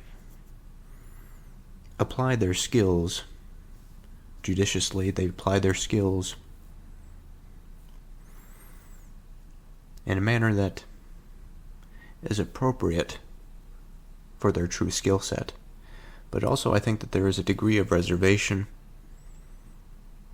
that they keep themselves a rung under, so that they can necessarily learn and appreciate all of the possibilities before they make the leap to the next step.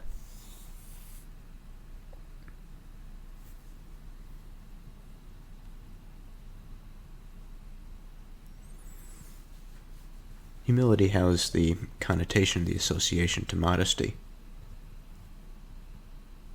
the lack of arrogance or this false bravado. Arrogance, this sort of fine line that one wishes to push the boundary, so to speak. Push the boundary because of a strong heart or strong ideals, but ultimately pushing this too soon or too quickly will lead to this boundary snapping back, especially if it is something that is firm. But again, here comes into play the second part here, the fear of the Lord. It is not necessarily the fear of punishment, although it is an aspect. The most important part, I think, is the desire to remain in a state where one is capable and one could be effective and provide and maintain the strong connections that they ought to. And so what we have here is a grounded, a lowly, a self-aware, attentive, desirous, servant of the truth, wherever and however it may find itself. Whether we find it within the work that we do or the relationships that we have, or to the behavior of ourselves.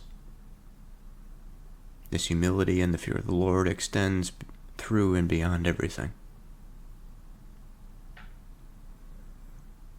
And if we are true to that self-punishment or self-reflection, self-honesty, what we may find is that expansion of possibility by which the road to riches, the road to honor, and the road to life. And it's not just life in the sense of experience, it is a way, I think, in mode of life. Because we're not talking about life and its opposite here. We're talking about life A or life B, whereas life A is the type of life that is enjoyable or fulfilled, not without struggle, but certainly fulfilled and worthwhile. That the struggle is something that is seen more as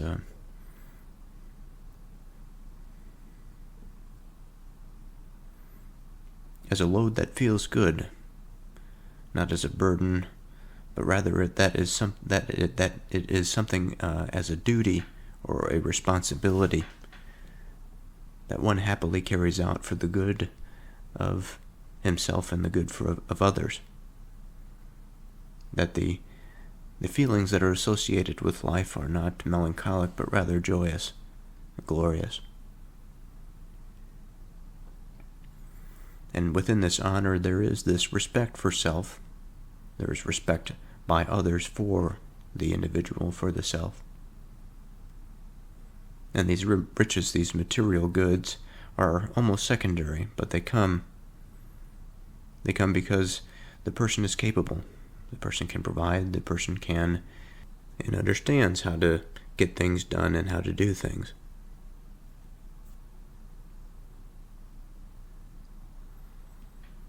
Thorns and snares are in the way of the froward. He that does keep his soul shall be far from them. It seems as though in our culture, in 2024, we are approaching something. We are approaching this moment in time where many things appear misleading, they're confusing. But what we are approaching, I think, is an understanding or a realization of that which causes the confusion. Whether or not our realization or understanding of it will change the situation, I don't really know, but this term froward is certainly an apt term today. It is something that can be applied in many different situations, across many different contexts. In my own personal life, the froward nature certainly can be seen and experienced. It takes a hold of me at times, it takes a hold of my friends at times. And it seems as though this is a force that one actively has to resist.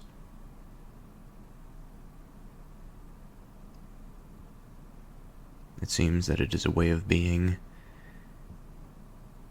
It is a type of experience that one has. It is an inclination towards something, a disposition. But what is this exactly? What is this way of being? Well, froward means to be contrary or difficult to deal with. Now, in my line of work, there's a lot of communication. There's a lot of dealing with people in the community. And every once in a while, there's a froward person that comes up. And what makes them difficult to deal with, I suppose every situation is somewhat different, but I think that there are certain commonalities across them. That there is an aspect of the personality that is self-absorbed, that it is lost in something Now I say self-absorbed, but part of this I think can be forgiven. It's not self-absorbed in the wicked sense, at least in certain cases.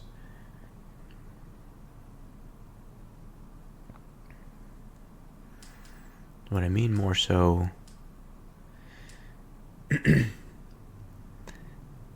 is that there are internal struggles or questions that one may raise within that occupy a space in the mind that occupies a rather large space in the mind. It diverts a lot of attention, much like a society or a civilization may divert the flow of a river, whether it be for nourishing their farmlands or to run it through a dam to generate power.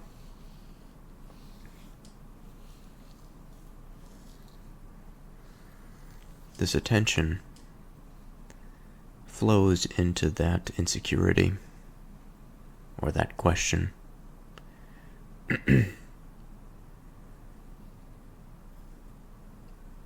And I think often I've noticed this within myself, that sometimes the mind just sort of does it, and without proper care and examination, without the will or the desire,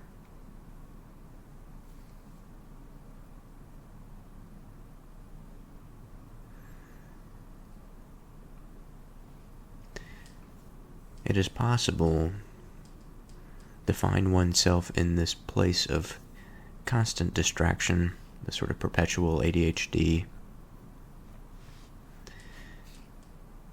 in which it's not necessarily a psychological disorder, although it is a disorder of the mind, which we can call a psychological disorder, but it is not, perhaps in many cases, or at least in the cases that I'm outlining here, it's not necessarily the same as a pure pathology of mind. And that in this sort of situation,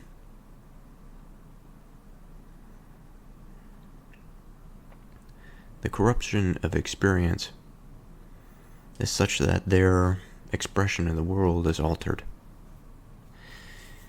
And not every time is this something that's appreciable, but I can draw up two ready examples that have occurred not that long ago, and in fact they are extant, they are ongoing. The relationship is ongoing. And it is, in fact, in these individuals that there is an existential crisis occurring. And it's so plain to see, and I wonder about my obligation to it. I wonder how I should approach it. There's a certain aspect and professional responsibility that I have to, if not address it directly, to divert the flow of attention such that it is away from the more negative aspect of these existential crises.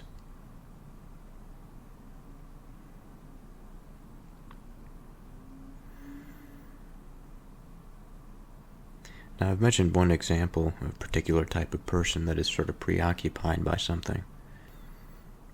I have to wonder how far this preoccupation goes,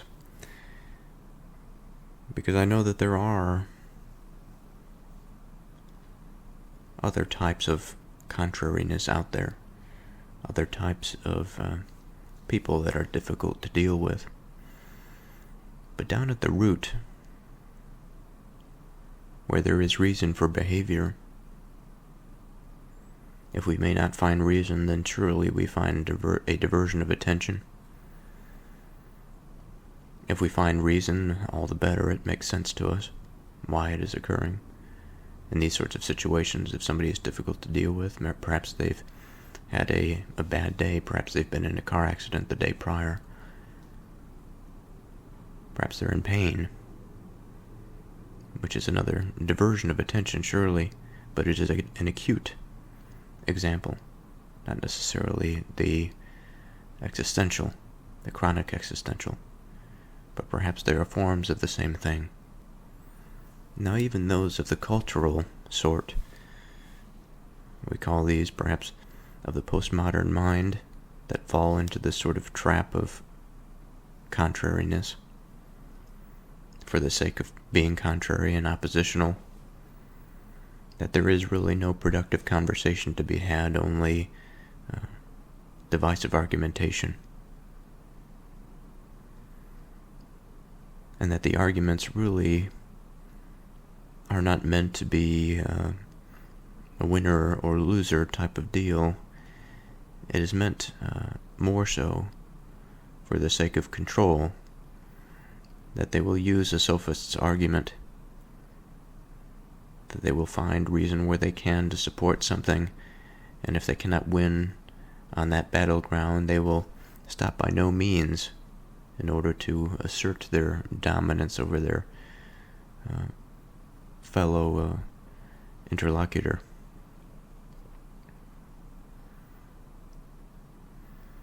And so I think all of these examples shed light on the oppositional, the way that the oppositional spirit can manifest itself in the world. And regardless by the way it rears its head up on the surface of the intelligible landscape, upon that fertile substrate of the conscious mind, what we are left with is a similar web of thorns and snares. Both are sort of these symbols by which we can imagine that we can get caught up in these things. Certainly a snare is meant to trap us. Thorns are just inherently prickly, and once one finds themselves in the midst of a thorn bush, it's quite difficult to get out. It's as painful, if not more painful, to get out of a thorn bush than it is to get into it.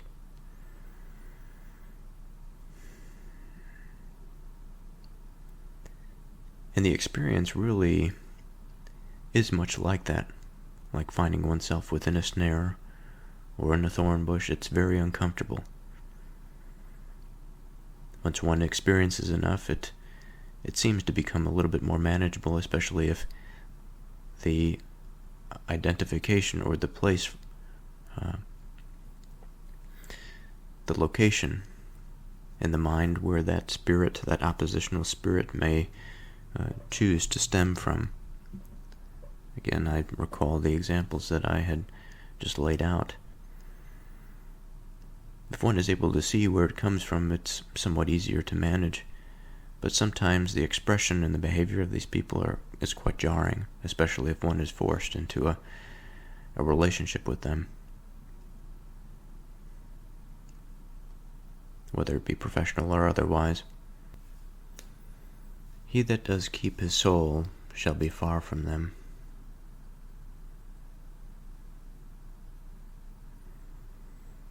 Now this is the important part of the verse. Of course, the first half sets up the second, but it's not immediately clear what this means. He that does keep his soul. As if there's an implication that if one does not keep their soul in the presence of the froward, in the presence of the oppositional,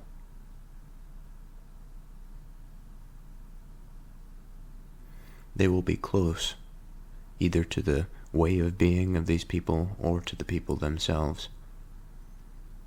And so the question is why? Why is this the case?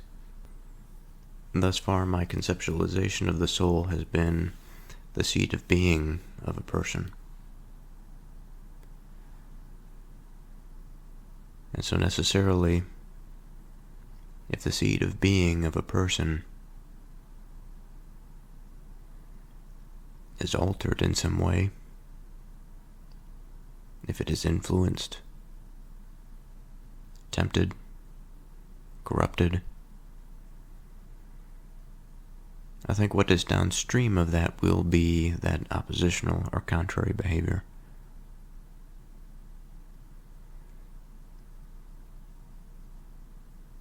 And if they find themselves wound up within that thorny trap,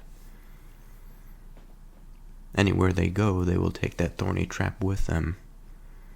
And those who they invite to interact with them, they will invite into that bush. But this word keep, I think, is interesting. We could think of the word keep as to possess something, or we could think of the word keep as to sustain something,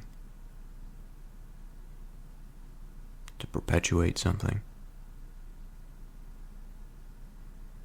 And I think more of the latter is appropriate here. Because we could say in an instance that one may keep his soul away from this thorny bush, but even if he keeps it to himself within his own property, his property of mind and of soul, it doesn't mean that he himself is free from this oppositional nature, the frowardness. And so he must go a step beyond that. He must take measures, steps to prevent the froward from coming in to his heart, his soul, from within or from without, whether it be because of an interaction with somebody else or because of one's own existential dread.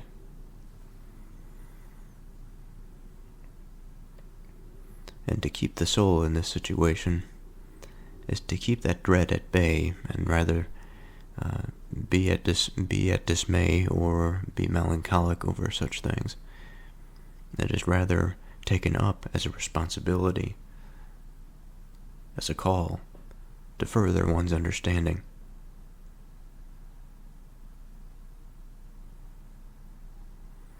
And in this way, in this light, in this way of seeing, the froward will not come in, will not tempt them away from what they seek, which is the light instead of that pit that seems to draw somebody in cases of weakness.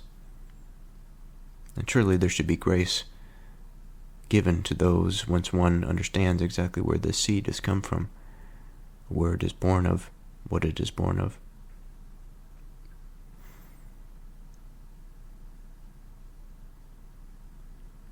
Train up a child in the way he should go, and when he is old, he will not depart from it.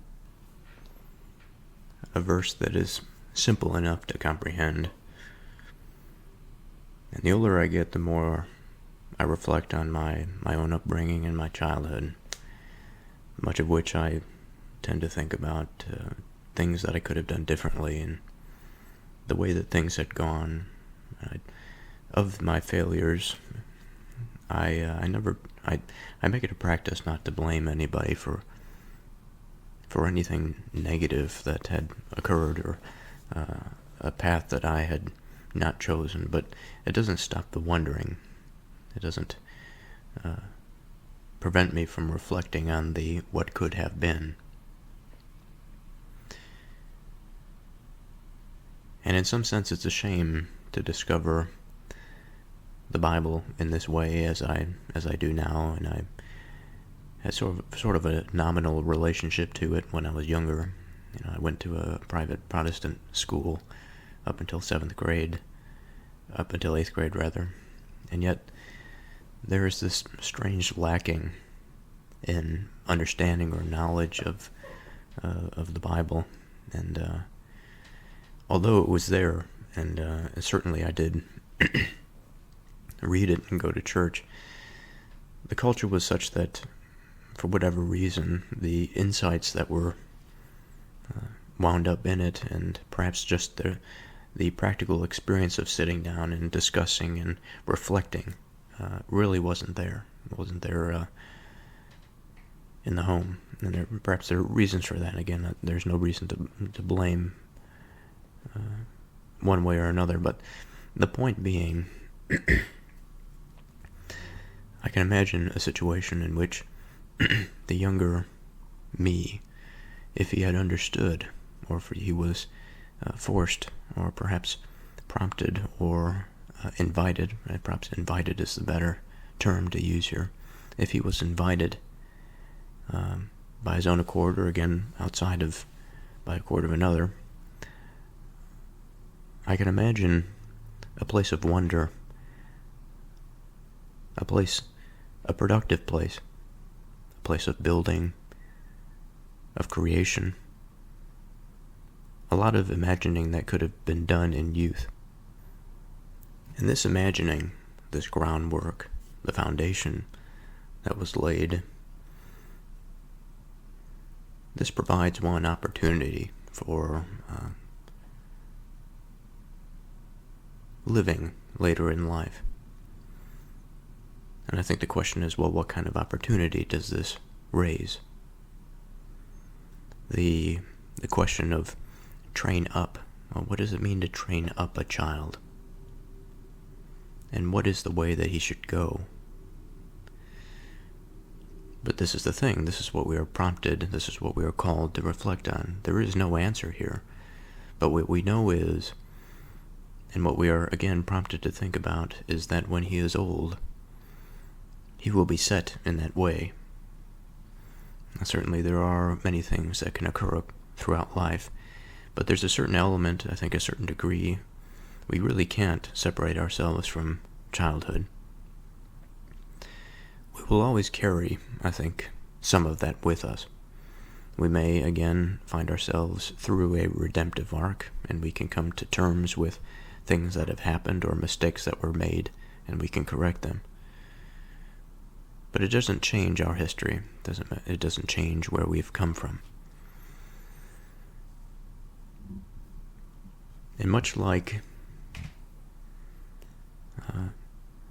a person that has set off on a road in a particular direction, he can recover that ground, but the time spent covering the ground in the wrong direction is the time spent in the wrong direction.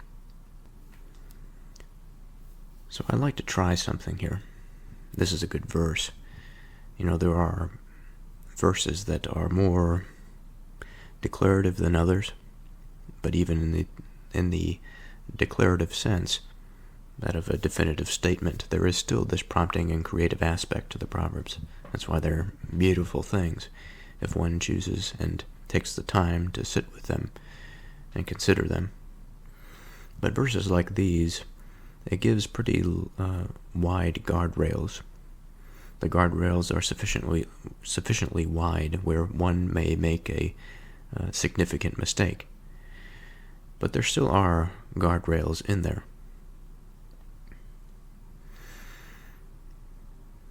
And I think we have to understand that this verse does not exist alone. It exists in the context of the book, that of the Proverbs, but also of the book of the Bible. And so, the way and what it means to train up a child is dependent upon many different things, many different verses, many different experiences of people that have come before us. It involves our participation. It involves our attention. And so, when I say that I would like to try something, I think what I would like to try is to imagine, to take up the space, and to fill in that void of what the way is, what to train up a child is. Now I could say, and I could pick the low-hanging fruit, as I always go to, that to train up a child is to give him the good word, the good book, to give him the way that is described in the Bible. But I don't think that is sufficient. Our modern culture is an example of that. Not necessarily to say that the Bible is insufficient, But it is to say that if it is presented in a particular manner, it is possible that the way may not be found. And I think that although it is troublesome to say, because there is inherent risk even within the security of a robust tradition, that the possibility of one going astray is still there. And I think this is where humility comes into play. We always have to keep ourselves honest, that we may misinterpret something, or perhaps something was written down in a way that was incorrect.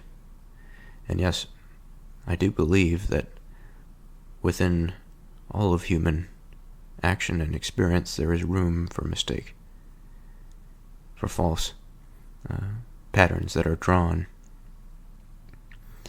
Now, I do think, just to cover my bases here, I do think, and to keep myself honest, I do think that the book of the Bible is divinely inspired, but I don't necessarily think it is beyond judgment, because it is a product of man, but also an extension of the divine hand. But that extension of the divine hand is viewed through the lens of the human experience. And so there are inherent difficulties there. There are paradoxes. There are unsolved questions, unsolved problems, just by virtue of man's adolescence, when these have come to be.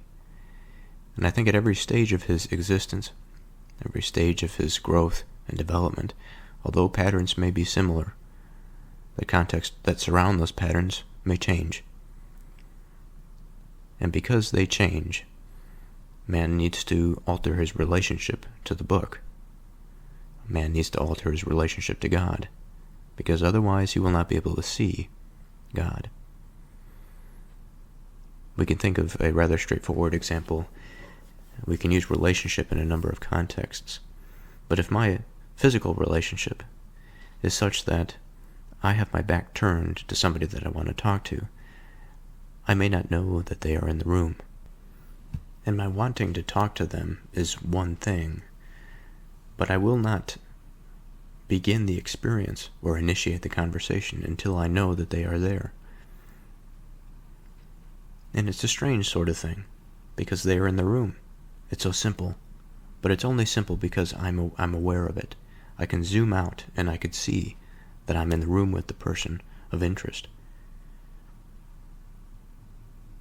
But in the circumstance in which my vision is obscured, or my posturing and my relationship to that person is such that I'm unable to see him, then the experience and the behavior doesn't happen. And I think much like that, if we extend this out a little bit, if man's relationship to God is such that he is in the room but we choose not to see, or rather, we are looking for him, but we don't act because we feel as though he is not in the room, so he cannot hear us. If we fail to see the divinity and the holy within our lives and within our culture, then we will not have a relationship to it. Although we may desire it, we will not have this experience of communicating, of being together in such a way that is afforded by knowing and interacting with that divine spirit.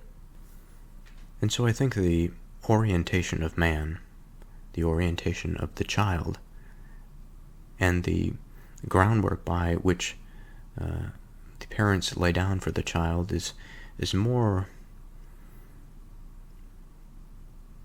of a way of moving through the world than it is necessarily a particular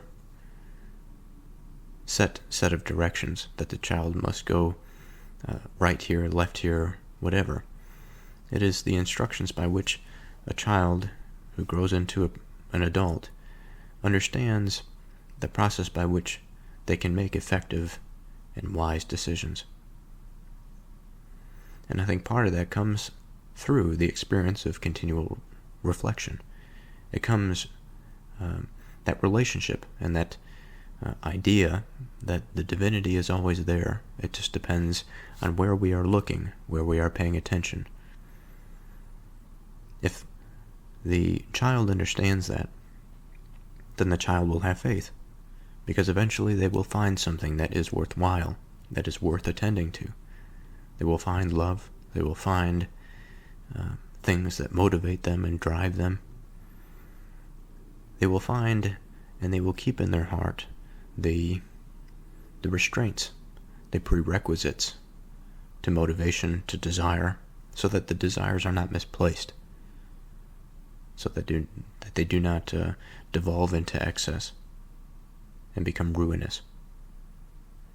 All of these sorts of things are an effort, I think, to be in greater contact with the divine, the Holy Spirit. And a child with that toolkit, I think, is invincible in adulthood, or at the very least, when he is old, he will not depart from that experience and that ability. Now, whether my intention at the outset was to narrow down what the way is, I think I've come closer to the understanding. The toolkit, I think, is an accurate representation. I'm not so sure that this verse need to go into too much more detail than that. We will find probably a verse after this one where we get some, maybe a verse that is more, it places color on the way. It places a tool in the tool belt rather than a reflection of the importance of the tool belt itself.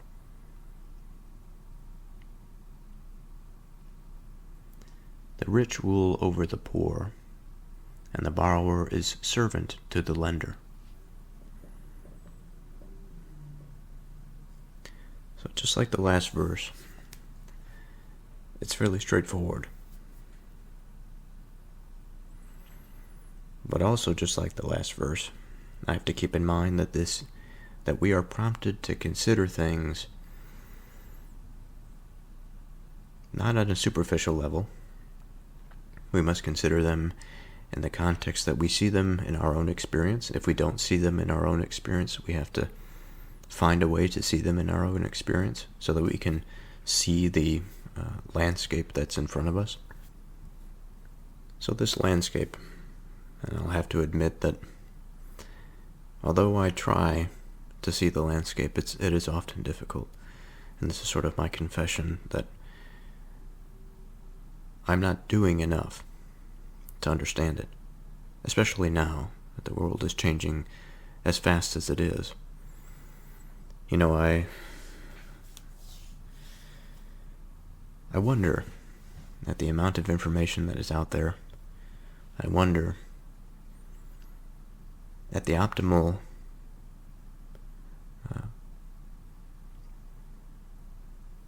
degree of attentiveness, that I would know the relevant statistics and talking points of the relevant politicians, that I would understand all the fundamental practical matters. I would understand the ins and outs of taxes. I would understand where I'm at in terms of my civic responsibility. I would understand the monetary landscape. I would understand the geopolitical position of the nation under which I am a citizen. I would understand the historical context through which this nation has come to be, and through which my own experience, how the story of my life has come to be in this particular case and context. I would understand and have this sense and this relationship to the divinity, to the mover of movers, such that my anxiety is quelled, that I don't have this existential dread, that I am secure in my faith and my understanding.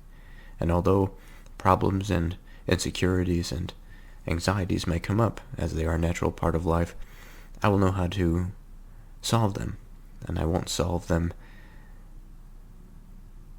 out of fear from or anxiety, I will solve them because that is what a man does, and a man is strong to solve them, and he improves himself by solving them. But I'll admit that of all of these things that I've mentioned, I know bits and pieces of them. And yet, I understand how limited my knowledge and understanding of the world is. And there is a degree of shame that comes in that. There's a degree of shame that I cannot easily identify of the modern landscape that I live in. The rich that rule over the poor, and who exactly the borrowers are. Again, I have general understanding of these things. I know there are a class of political oligarchs in the United States. I know that there is a class of enterprising oligarchs, not only in the United States, but they have transcended and they are global. I understand that the state and many institutions have become predatory, that words and ideas and laws and customs are changing, some for the worse, maybe some for the better. It's hard to say sometimes. I can give a couple examples, but I understand all the while that my understanding is severely lacking. I'm quite a poor citizen in terms of participation. I know very little about the intricate details of a politician's opinions.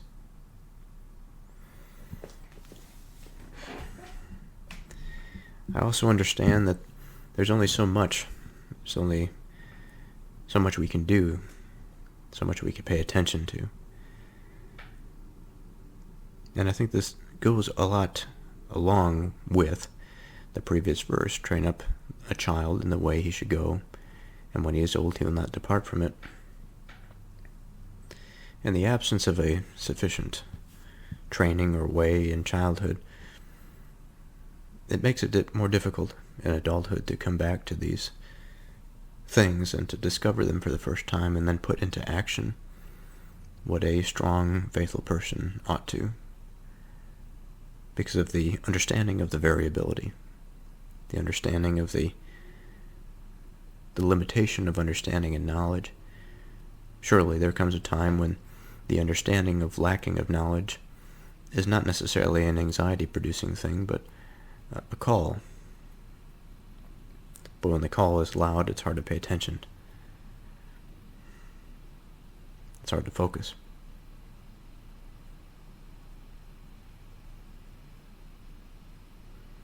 Now, having said all of that, I will try and fall back on something that I have made an effort to pay attention to, and that is something of our history, human history, and that of the experience of the Athenians during the Peloponnesian War. That near the end of the war, after their unfortunate and disastrous experience in Sicily, in which they tried to expand their dominion despite being at war with their neighbors, the Peloponnesians, they had a dramatic defeat, partly because the Peloponnesians assisted the Sicilians, but the Sicilians themselves proved themselves to be a competent and proficient set of city-states to fend off one of the most powerful city-states in the Greek world at that point. Athens, after the war with the Persians, were a major maritime power. They had many confederates. They had confederates all along the Greek Isles and the what is now Western Turkey. Even Western Greece, they had their confederates. And slowly but surely, their rule and their reign.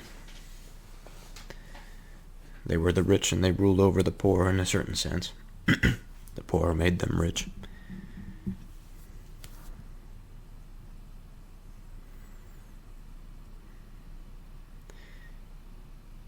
There became this change in their relationship to their confederates.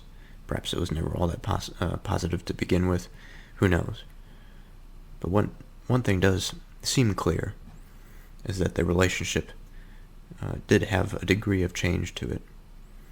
And that after the war with Persia, instead of Athens being the protector of the liberatory spirit of the Greek states, it became the lender. It became almost the tyrant of Greece. And it was at that point when enough complaints were filed or made known that the other Confederate states, the states that were allied together in the Peloponnesians, the other great city-state of Greece at the time, Sparta, and the province or the state of the Lacedaemonians, they gained their own type of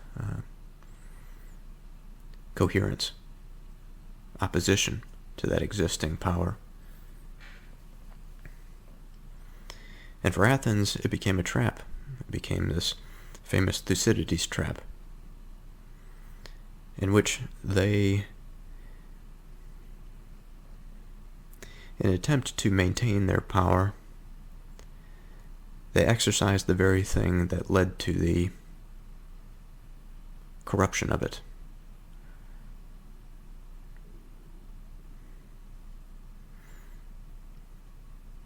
They let their power and their dominion go too far. And now I'm nearing the end of Thucydides' accounts of that war. And where they are now is a state of desperation, it would seem. They dissolved the democracy in Athens for an oligarchy. The surrounding states are revolting constantly. There's a situation at Samos in which they have a large part of their fleet there. And this city-state has resisted the call for oligarchy at Athens to their confederate states, and they have maintained their democracy. Part of this is because of certain Athenian generals. Part of it is due to the strength of the popular opinion of the people. We have the reintegration of the Median and Persian Empire into the affairs of the Greeks. That they are siding almost at once with the Peloponnesians, but also the Athenians. Not necessarily for the good of Greece, but for the good of themselves. Whatever is most advantageous to them. And I just realized I should probably push my microphone back a little bit. It's starting to crackle. Now, I mentioned that experience because what I am seeing, what I'm experiencing, is something kind of similar. That you have a strong cultural body, political body, economic body, that is maintained in some fashion. The body itself, just like our own bodies, are composed of different fundamental elements. We have our bones and muscles, ligaments, tendons. If we scale that up, we can think about mind. We can think that the mind is full of different materials that form up what it is, that forms its constitution, that then finally forms this self, this unified identity of all the different components. And I think we can think of Athens in that way. Certainly, before the war, we can think of Athens that way. But we can also reflect on the change in their constitution. And I promise this relates to the verse quite intimately.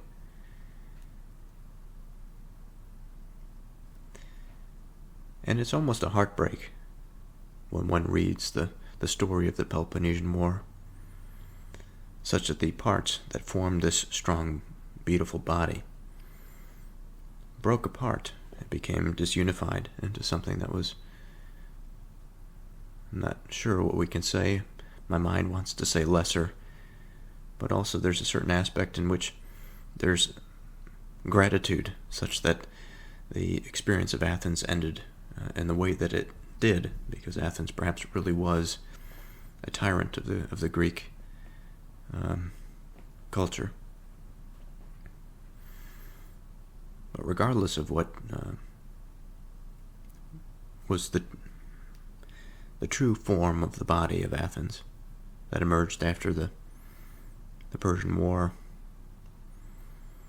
the effect was the same. You have this large body that was damaged and disintegrating before the eyes of the people that were writing about it.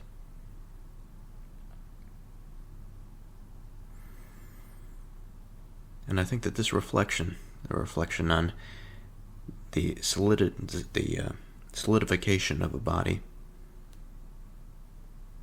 and then its disunity, and the weird sort of existential questions that come into play, is one of the reflections that I get from this verse. The rich will rule over the poor, and the borrower is servant to the lender.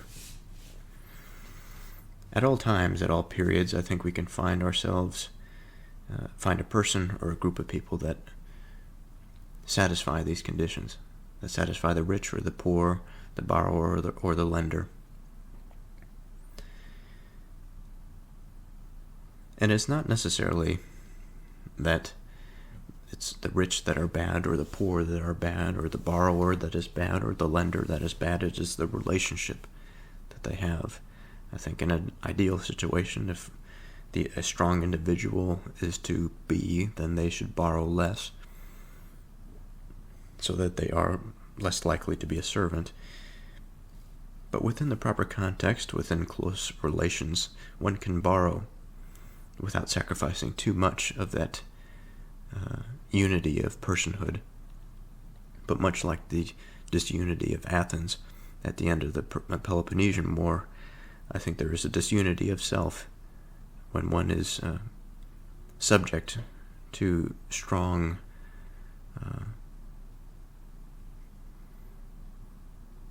a state of servitude, a state of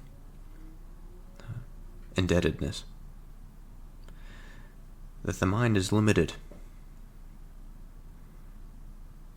and the components that make up a strong, independent mind are unable to function in that servile environment.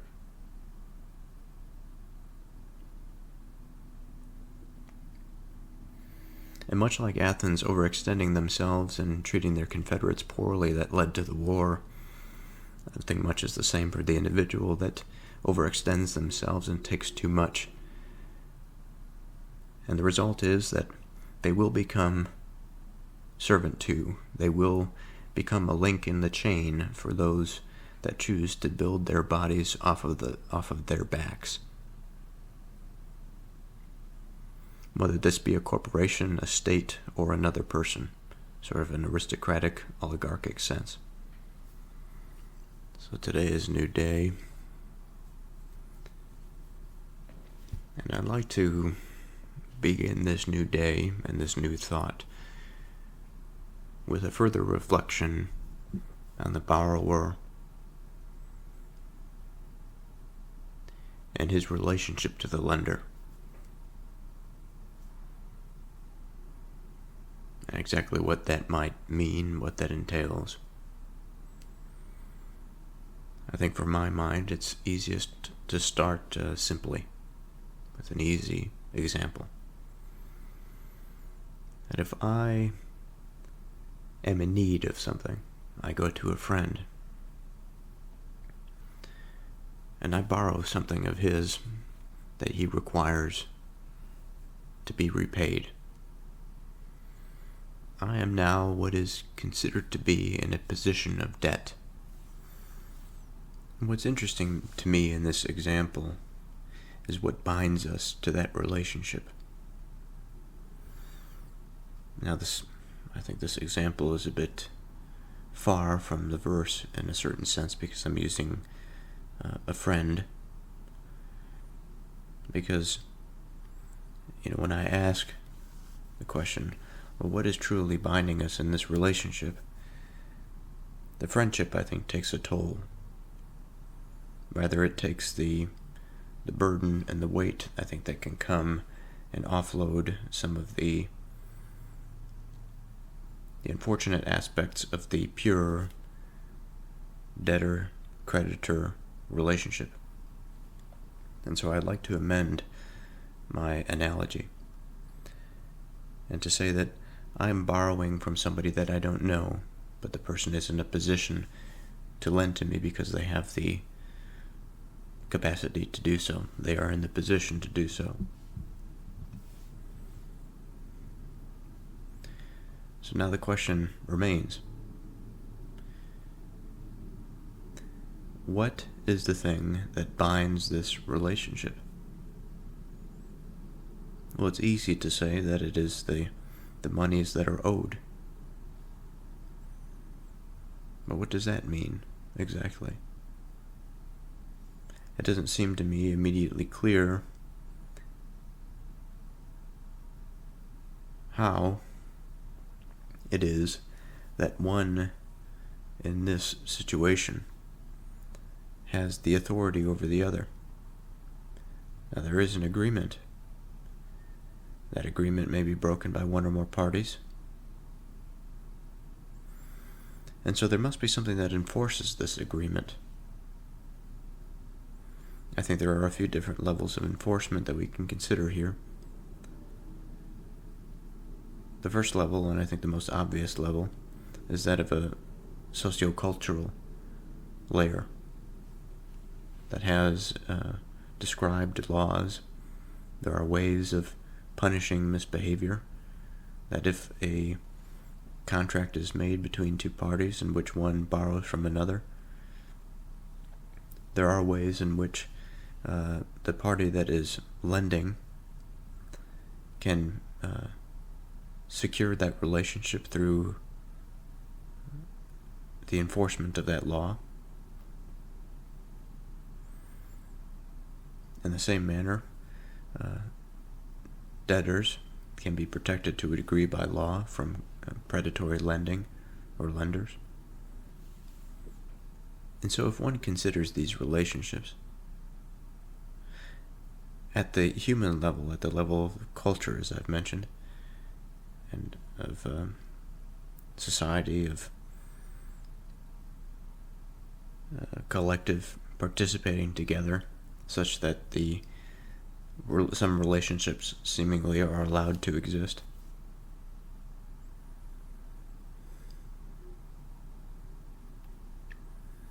My mind at the moment seems to be fluttering through these relationships, fluttering through different contexts, different constraints that are available, or that are possible. And I imagine a situation in which there was no state, there was no law enforcement. It was just a state of anarchy, which would not be a state. In this situation, it wouldn't be chaos, although there may be chaos that props up in certain areas. Stability would persist in others. And in those areas of stability, surely in order for stability to exist, there will be certain constraints that are placed on individuals that enter into these types of relationships, that of the borrower and that of the lender. In fact, I think in order for one to be a borrower and one to be a lender, there must be some way by which there is at least some small degree of confidence that relationship may be maintained. Otherwise, it is somebody that is taking from somebody else, robbing somebody else. And there is a clear distinction between those two conditions.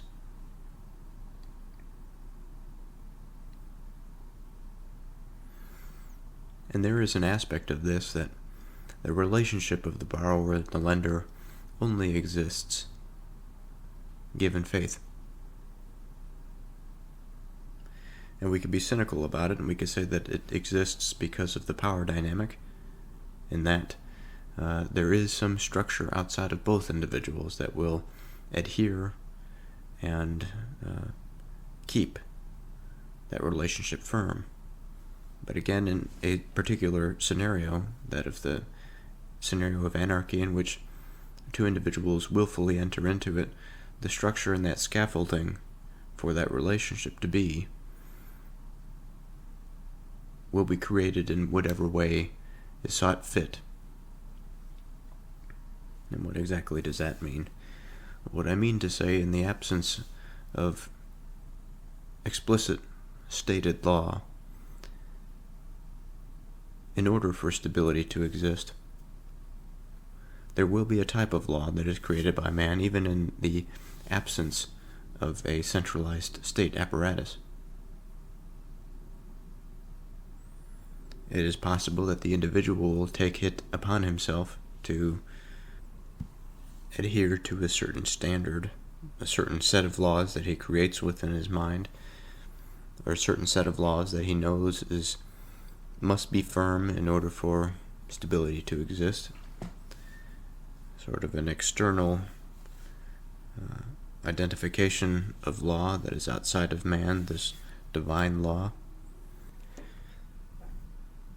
I always tell myself that when I end a thought on a particular day, that I'll remember what I was thinking about. It won't be too much of an issue just to go back to it, and then inevitably I can't quite remember what I was talking about.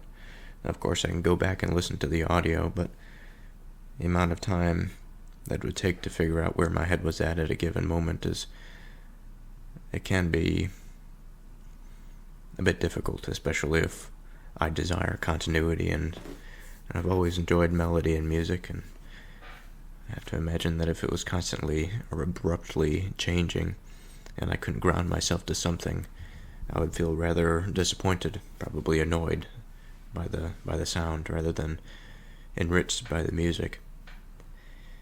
So, that being said, I would like to move to the next verse. He that sows iniquity shall reap vanity, and the rod of his anger shall fail.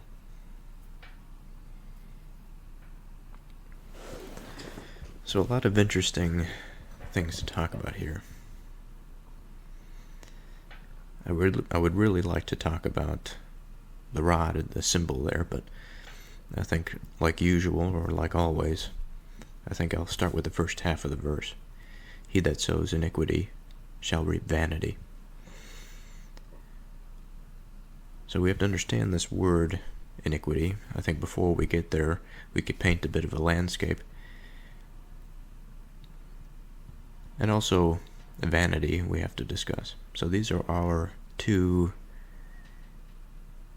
items. Let's imagine, we can almost take this literally as an agricultural example. So I'll take it as an agricultural example, since that is how it is thought of here. But I'll try my best to expand it into something that I recognize within my own life, although we all can certainly recognize the illustration or the imagery that is being invoked here. But it's not necessarily enough to be satisfied with the superficial level imagery. We have to imagine that landscape. Imagine how important that landscape would be to us, given that although we are primarily, not in the Western world at least, not agriculturalists anymore, though there are still people that work in agriculture, most of us do not. And such, we need this conduit into that analogy, sort of a modern or a contemporary analogy. And I think Perhaps this will be saying too much, but for a farmer, just as it is with a city person, it's not necessary that they need to live the way of life to understand the analogy. But I do think that the expansion of that meaning to a mind that is more medial to the large cities and the institutions that are housed there, or sort of thinking like an example of a bear that hibernates, or just a bear that has a den. This is sort of where those corporate agents, rest. All right. So this sowing of iniquity. First and foremost, what does it mean to sow something? So it means to plant a seed. Now I think planting a seed is obviously it's proverbial.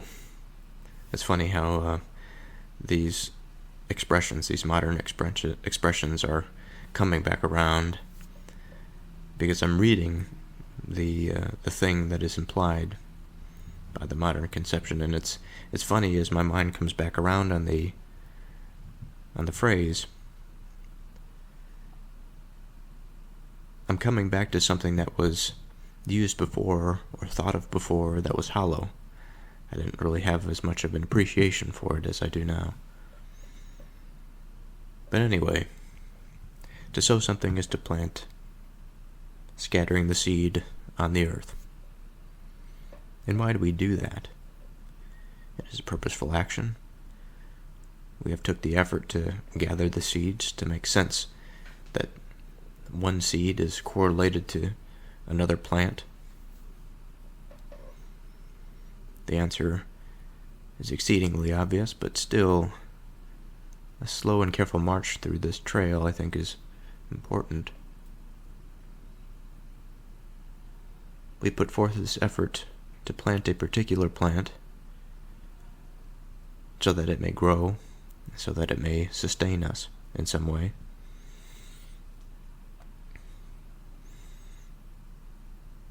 But this in and of itself is a means to an end. For we do so because we value life. It is one of the fundamental things that I think we do, that we must do. We must eat and drink, otherwise we don't survive. And so this necessity, this condition that is placed on life, that one must value life, this comes almost directly from the womb. Well, it does come directly from the womb.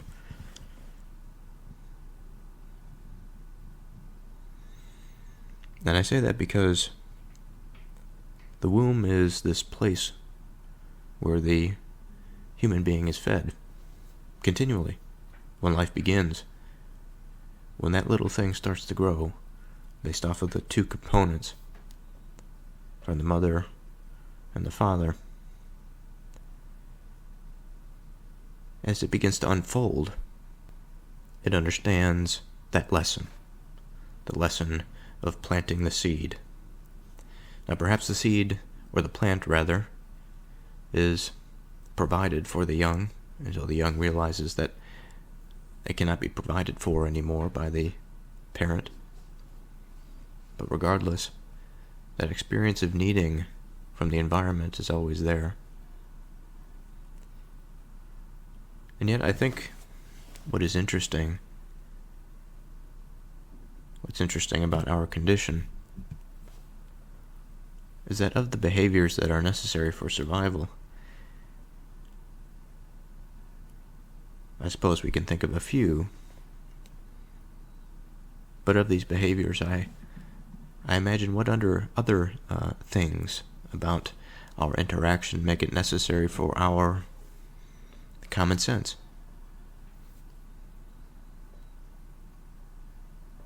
For if we are to be effective, for if we are going to continue as a species, we have to collaborate. There has to at least be a collaboration of two. But even then, there would have to be more to prevent the unfortunate aspects of inbreeding, although it may occur at the small scales.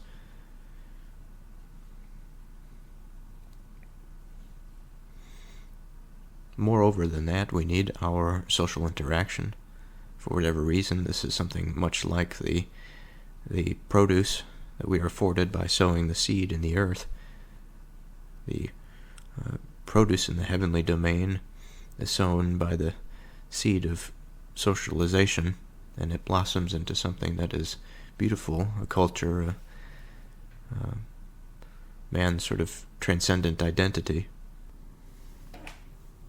But unfortunately, this culture and the various behaviors of man do not always trend towards divine goodness. They may trend towards goodness in the mind of man, but that doesn't always parallel the divine goodness. And so when we consider and we imagine this landscape, this landscape of open field, land that is to be tilled, it is to be, the seed is to be planted, the crop is to be harvested. As we transpose this over the heavenly domain, the conscious domain, and I understand that the heavenly domain is not reducible to just the cognitive domain, but it involves this domain. It is not the earth that we are considering.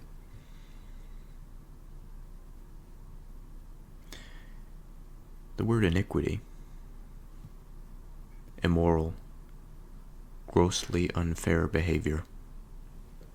Here again, we have this introduction of behavior, but it is a particular type of behavior. And we have to imagine this as a seed. We have to imagine this behavior has potential wound up in it. And every time this behavior is released, it is as though one of those helicopter seeds falls from a tree, or we can just imagine a straight farmer that is running seeds through a machine, and as the earth is ground up, the seeds are then planted within it. And in this earthly example, we imagine these seeds to be immoral behavior, grossly unfair behavior. Some similar words are wickedness, impropriety, vice, evil, sin.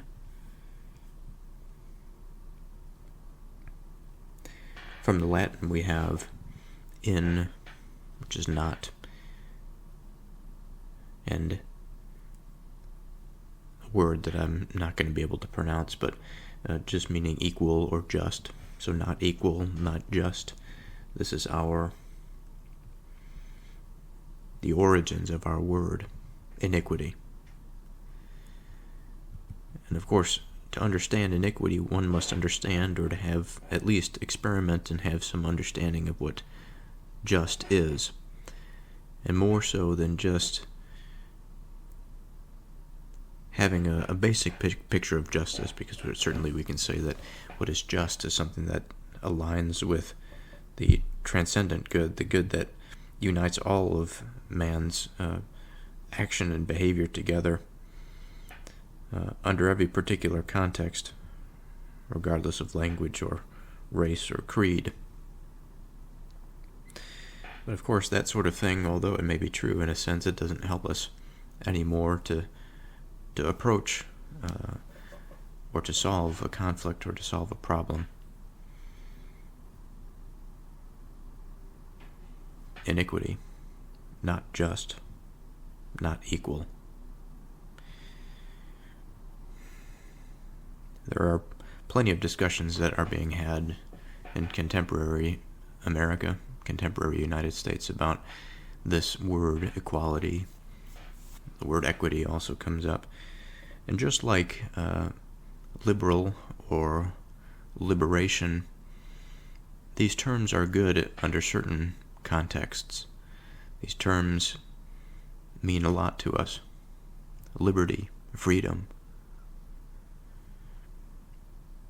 But although we desire these things, everything does have a constraint placed on it.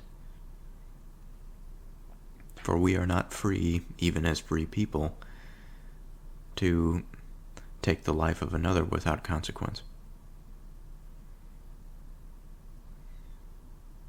We are not free, in a more personal sense, to stay up as long as we can without suffering the consequences of decreased mental fortitude. It's a relatively straightforward example, relatively simple. Or we cannot deprive ourselves from water for an extended period without suffering consequences and risk death in the extreme. So we are free to do as we please, but that doesn't mean that we are free from the consequences. And I think because that we are not free of the consequences, there does raise this issue of freedom of will and true freedom of will. While I do believe that there is freedom of will, there is the conception that the freedom of will operates within the environment that it is afforded, and so it is necessarily constrained. Okay, so why do I bring all of this up? Well, this stems from iniquity. It stems from the idea that there is a way in which man can perceive injustice, man can determine if something is not equal. And I had, whether it be I'll say fortunate, I was going to say unfortunate, but I think it was a fortunate experience that I was there to witness this. There was an argument between two friends of mine. The argument was sort of all over the place, and it was one of these quintessential 21st century American decline type conversations.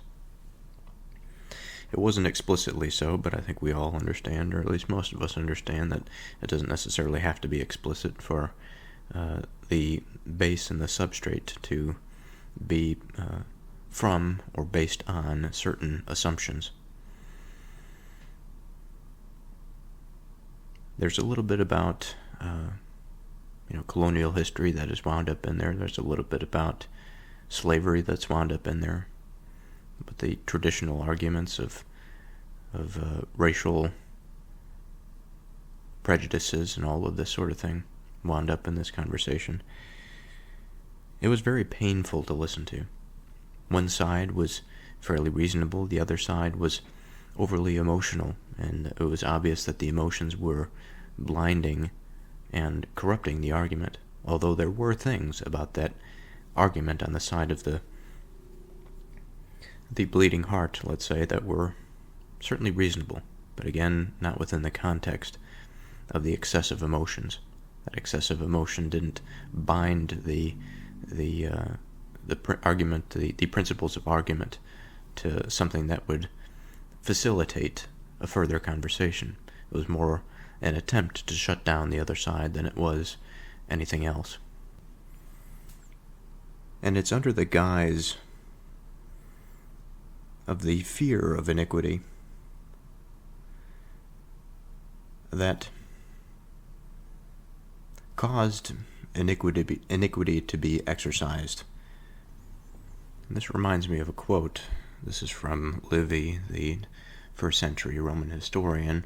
This is from his history of the early Roman experience, the Roman Republic. He says, "True moderation in the defense of political liberties is indeed a difficult thing.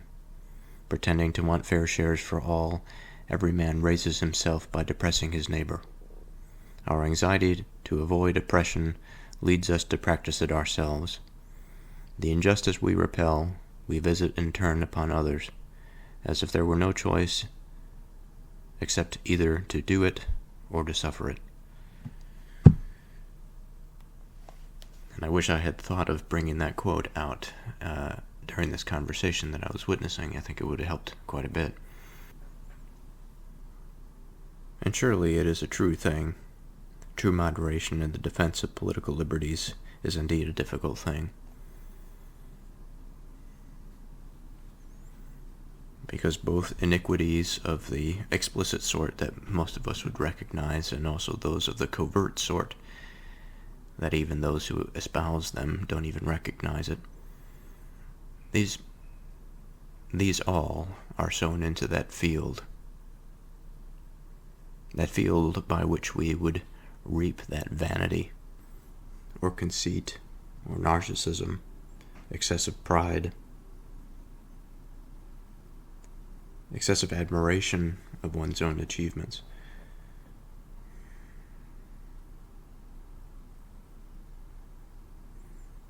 It is this overconfidence in self and of self-experience that can blind us to iniquities. And much like what our friend Livy had to say here, every man raises himself by depressing his neighbor. Our anxiety to avoid oppression leads us to practice it ourselves. The injustice we repel, we visit in turn upon others, as if there were no choice except either to do it or to suffer it.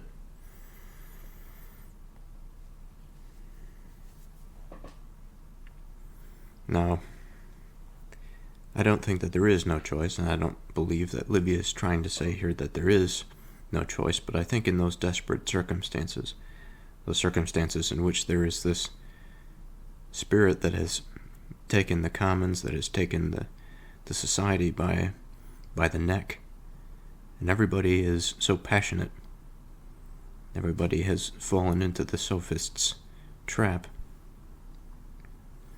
that moderation seems to be but a mirage in the desert.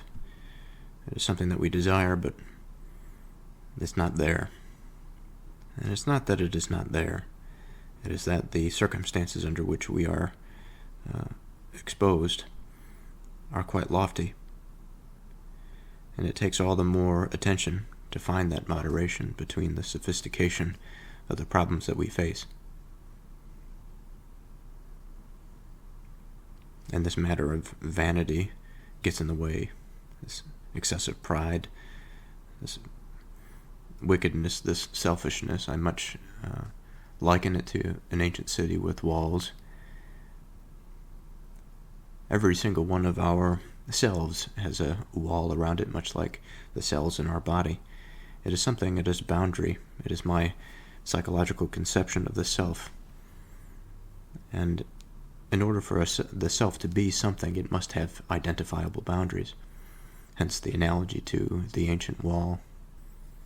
But this ancient wall, the purpose it serves is that it is that boundary. Within the wall there are various gates. Gates that can open and can close. Now when we open the gates, we are allowed to move in and out. People are allowed to move in and out. As people move in and move out, information is exchanged, goods are exchanged. The city is kept healthy by this constant flow of material and goods.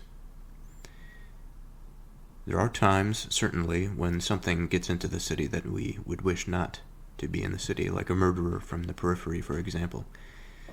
And that is something that we must deal with when these psychological contagions enter our mind, or some false belief or pattern of thinking that is not advantageous to ourselves or to those around us.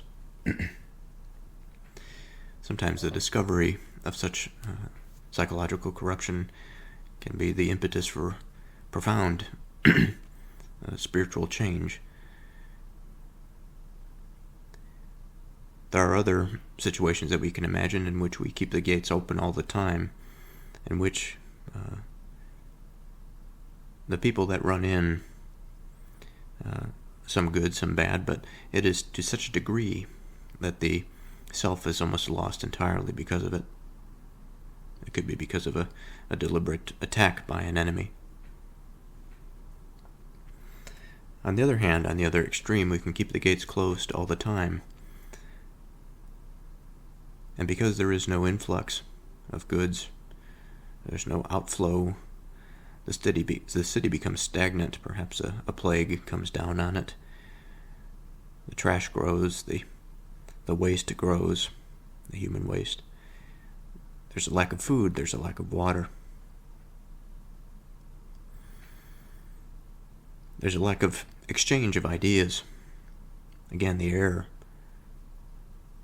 the psychological air becomes stagnant and stale, much like a pool of water becomes stagnant and stale, a breeding ground for insects and for disease. True moderation in the defense of political liberties is indeed a difficult thing. We could just as easily say true moderation in the defense of psychological liberties is indeed a difficult thing. True moderation in the defense of heavenly liberties is indeed a difficult thing. True moderation in the defense of psychological conservation is indeed a difficult thing. Any way we look at it, there is difficulty determining exactly what we ought to do. But I think we understand in both cases, if we are too undiscerning about what we are doing or what we are learning, the behavior that we are putting into the world, the seeds that we are sowing into this cognitive sphere, if we are too conservative and we keep the doors closed, these two situations both lead to the decline and ruin of the self. The situation of moderation in the middle, although we may make mistakes in terms of how much we may do, this is where we ought to be, to preserve the self in a healthy manner. Moderation will be found through experience. Our primary goal is to have the experience and to pay attention to it. He that sows iniquity shall reap vanity. And what we are harvesting here is not that moderation.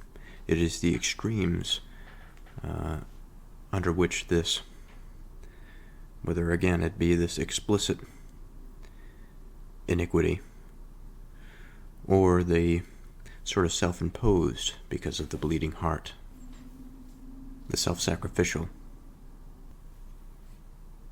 So perhaps we have, of our extremes, we have the murderous and we have the suicidal.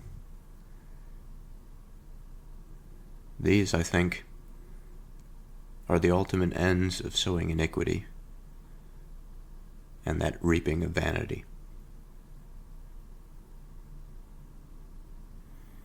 And the rod of his anger shall fail. So where to start with the second half of this verse? I would like to start with a word that is quite simple. And as I've been taking the sort of slow, monotonous route here, I'll continue in that vein. And I'd like to start with the word of. For what do we mean when we use the word of? When I think of, I think something apart of something else. It's interesting. Of course, it's one of these words that connects two words together, but also has an implication. The implication is that there is something that is identified within something else.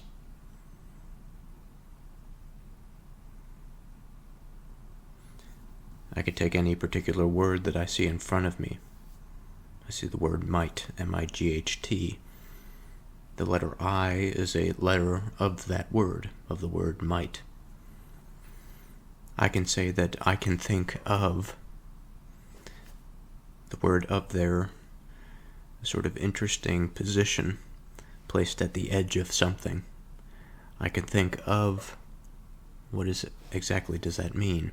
That my thoughts are from a place that are directed now. When I'm thinking of something, it is more than just a broad general feeling or experience. I am now placing effort and attention into something. Then I'm identifying something specific. I'm thinking of my keyboard. I'm thinking of the letters on that keyboard. So we have in this sense a conceptualization of narrowing, or rather identifying, that this identification can be something that is of something greater, a part of something greater. We can also use this word to, just as I've mentioned in terms of the thinking of, it is a focusing of attention or a narrowing of attention. But even within the narrowing, the word of, I think, implies an aspect of mind or an aspect of thought that is directed towards something.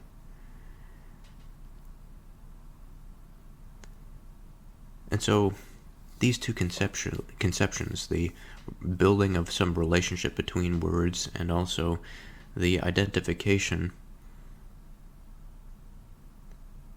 within something, the identification of an object or a quality within, is expressed within this very simple word.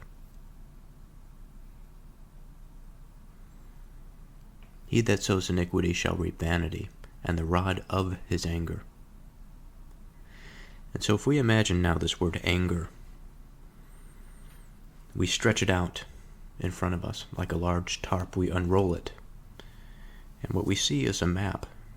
We see that anger, or we can imagine a puzzle, I suppose, that forms an image, a rather complex image, but I do like the image of an unfolding of a map that is sort of perhaps like a canvas, a nice sturdy map that's very large. Many possibilities, many places to go, many things to see, many ways in which anger can be expressed and attached to different things.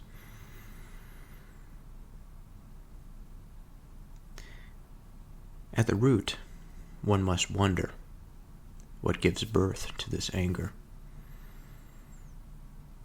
He that sows iniquity shall reap vanity, and the rod of his anger shall fail.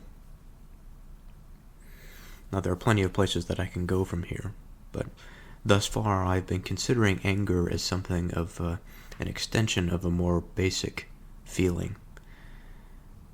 And what I mean by that, a more basic feeling, is what I mean is more fundamental, more load-bearing, that it is primarily experiential. And these more fundamental feelings, although I may be mistaken, I think at least the framework is sufficient to go off of. That this anger is made of something that we might call oppositional, a feeling of opposition. Moreover, we might consider it just a general anxiety. But it's not just an anxiety. An anxiety may be a more basic form of what I'm considering here. But of the base emotion, I think there is this oppositional sense. And there is an anxiety that is bent more towards the irritable. Because we can have anxiety that has nothing to do with negativity. It could be quite positive anxiety, like anticipatory anxiety, for example.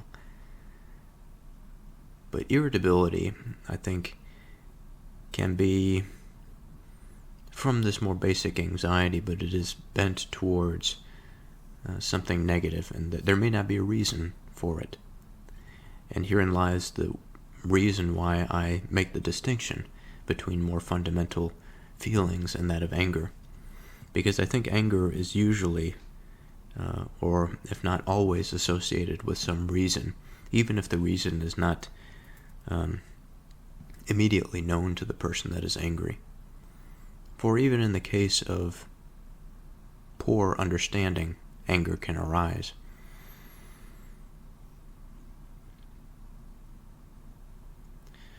So, okay, I have established that anger is usually attached to some reason.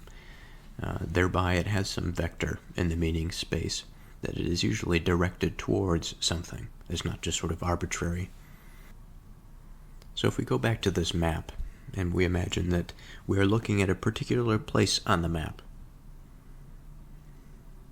we are imagining a particular situation, a particular context. Perhaps we are looking at an image of a large tree, and as we zoom in, the branches of those branches are among the different possibilities for different outcomes to occur. But all the while, we are paying attention to that more fundamental starting point. We are attending to the place where reason finds its partner in opposition or in general irritation. And once it has wed itself to the base feeling, that reason and that feeling will then direct itself out into that intelligible space. So now I'm seeing this image of a fiery object, an emotional object, a charged object, hurtling towards something. Perhaps it's hurtling towards me, and I don't understand why. But I'm seeing it, and I'm imagining that there is different qualities and different aspects to this thing. I begin to understand that I can say that of anger, there is this. Of anger, there is this. And I begin to pick out and identify, again, these qualities. And I land on something that I've called, or that has been referred to by the Proverbs, but we'll just say here that I can identify as a rod. Now this is a funny sort of thing. It is not just a basic physical object that has no meaning. This rod is of anger. The rod is the extension of anger. It is the object by which it is able to act in the world. It is the symbol of its participation to a degree of its authority. For a rod is, and it can be considered, something like a long stick, a firm stick. Usually a rod we consider something that is purposely made, like a strong piece of wood or a piece of iron, for example. It is something of a straight bar. And this straight bar, as I've said, it can be used as a symbol of authority, but it is a symbol of authority because it is something that can be used, I think, to hit or to direct somebody. It has the capacity to direct attention and to express behavior in the world.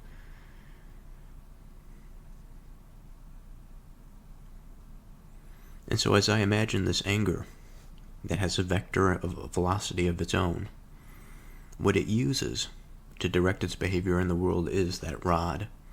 The rod that it is given by what exactly? It's given by virtue of the position of the person that expresses that anger, perhaps. The person that brings into anger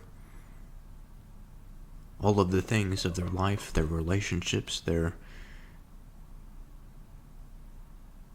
place or position in society, their opinion about themselves, their understanding of the world. All of this, I think, is wound up within this expression of behavior. The expression that is filtered through the lens of anger in this situation. Wielding this rod. And of this sort of fiery ball emerges this image of a human being this fiery human being with this rod held above their head. And they are ready to act. They are in that position, that anatomical position, that is full of potential.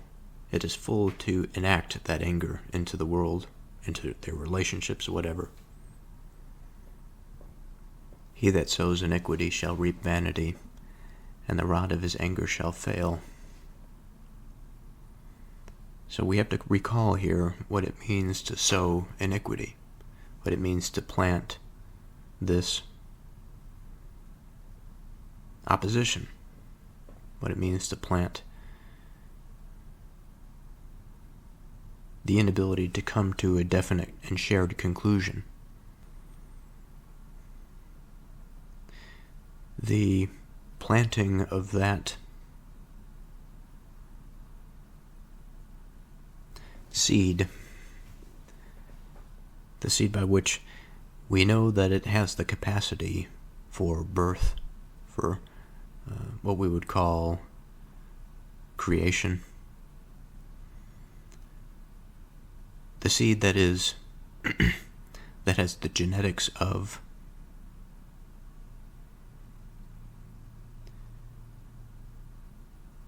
something that is false, or something that is contrary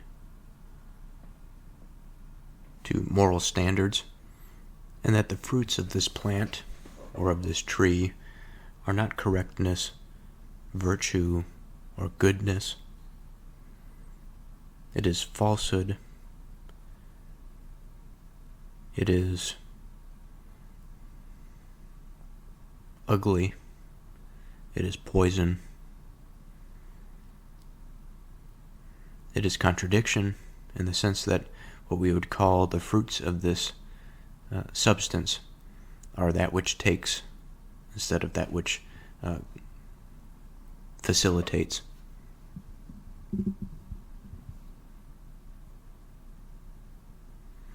The sowing of this seed.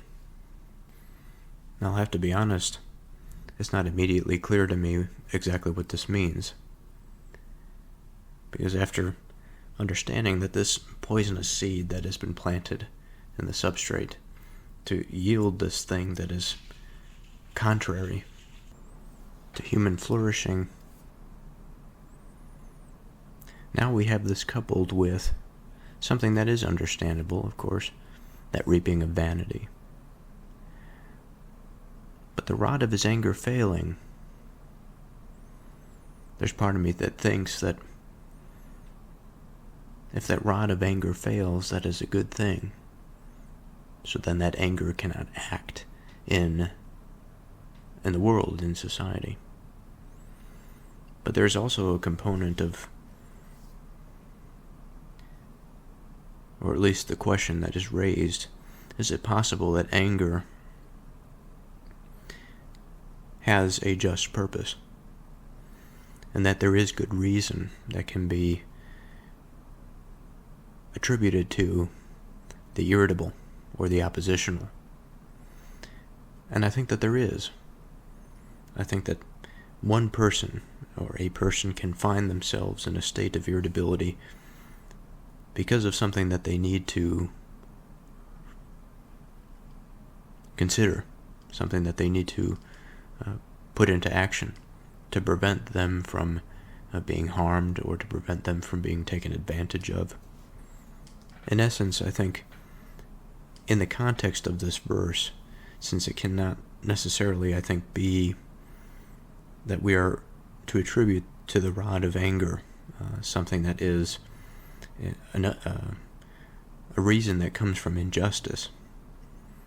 We're talking about reason that comes from justice, something that can be seen only if the seed of iniquity has not been planted. Because, as I've said, this seed of iniquity breeds confusion. It breeds more opposition. And in the sense that the action or the behavior of anger in the world can be just, as it is expressed, it can no longer be, assuming the substrate of the iniquitous, it can no longer be expressed for the good. It is only to be expressed for that which is contrary, or for that which serves the proliferation of man. It serves to push him farther into that pit, into that darkness, into that pit of Sheol. Whereas if we can imagine a just case for anger, this is for his preservation, for his security, for his true security. This is something that we think of when we think of a strong man that is capable of defending himself. This is that experience, that emotion of man that it's impossible to completely obliterate, this irritability and to a degree opposition, but opposition such that it is against that which is false.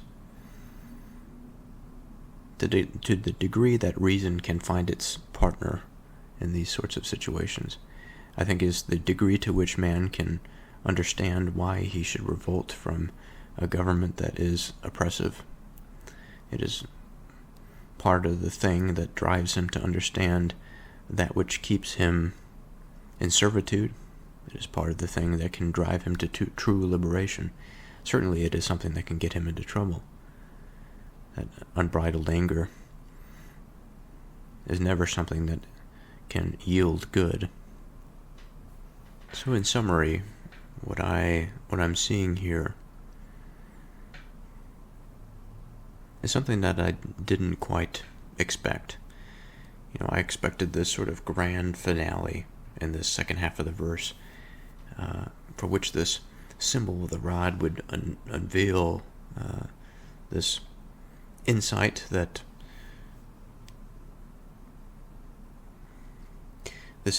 would make me feel whole. I guess a strange thing to say, perhaps, but what I come away with now, I think, is better in a way. That although there's not this grand insight, there is a reorientation to humility, and by that I mean that there's a degree of precision here, at least in my interpretation, that I often take for granted when I'm speaking, in normal discussion.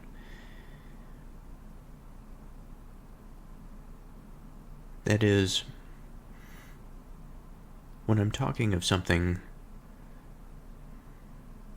I think there's a lot of assumptions that are built in to speech. And of course, at a certain point, assumptions have to be resolved. They cannot just be something that is left on the table, or left in the air, perhaps, or outside of the shared conscious sphere. Because if they are left outside, and there is this lack of precision, there is this opening for a lack of understanding. There is the opening to sow the seed of iniquity. And by this, I've come to appreciate that precision, although we are not involved with mathematics, we are not involved in this process or procedure of interpreting the world in a scientific manner. I think what we are seeing here is a type of science of mind, or approach of truth within the mind. That it is the precision within the conscious sphere that allows us to make sense of an argument. It allows us to make sense of what somebody else means, what we mean to ourselves. And I think I found this within the relationship of describing the rod of anger and this fiery being that emerges from that molten ball of quickly moving emotion and reason, that I was expecting it to sort of to be this thing that would come and destroy, that was this negative force. But once I looked at it from a different perspective and imagined that actually this thing in this situation was the very thing that would have prevented the sowing of iniquity, the sort of the righteous anger, perhaps, that directed opposition, the just opposition, the just sense of irritability or of anxiety.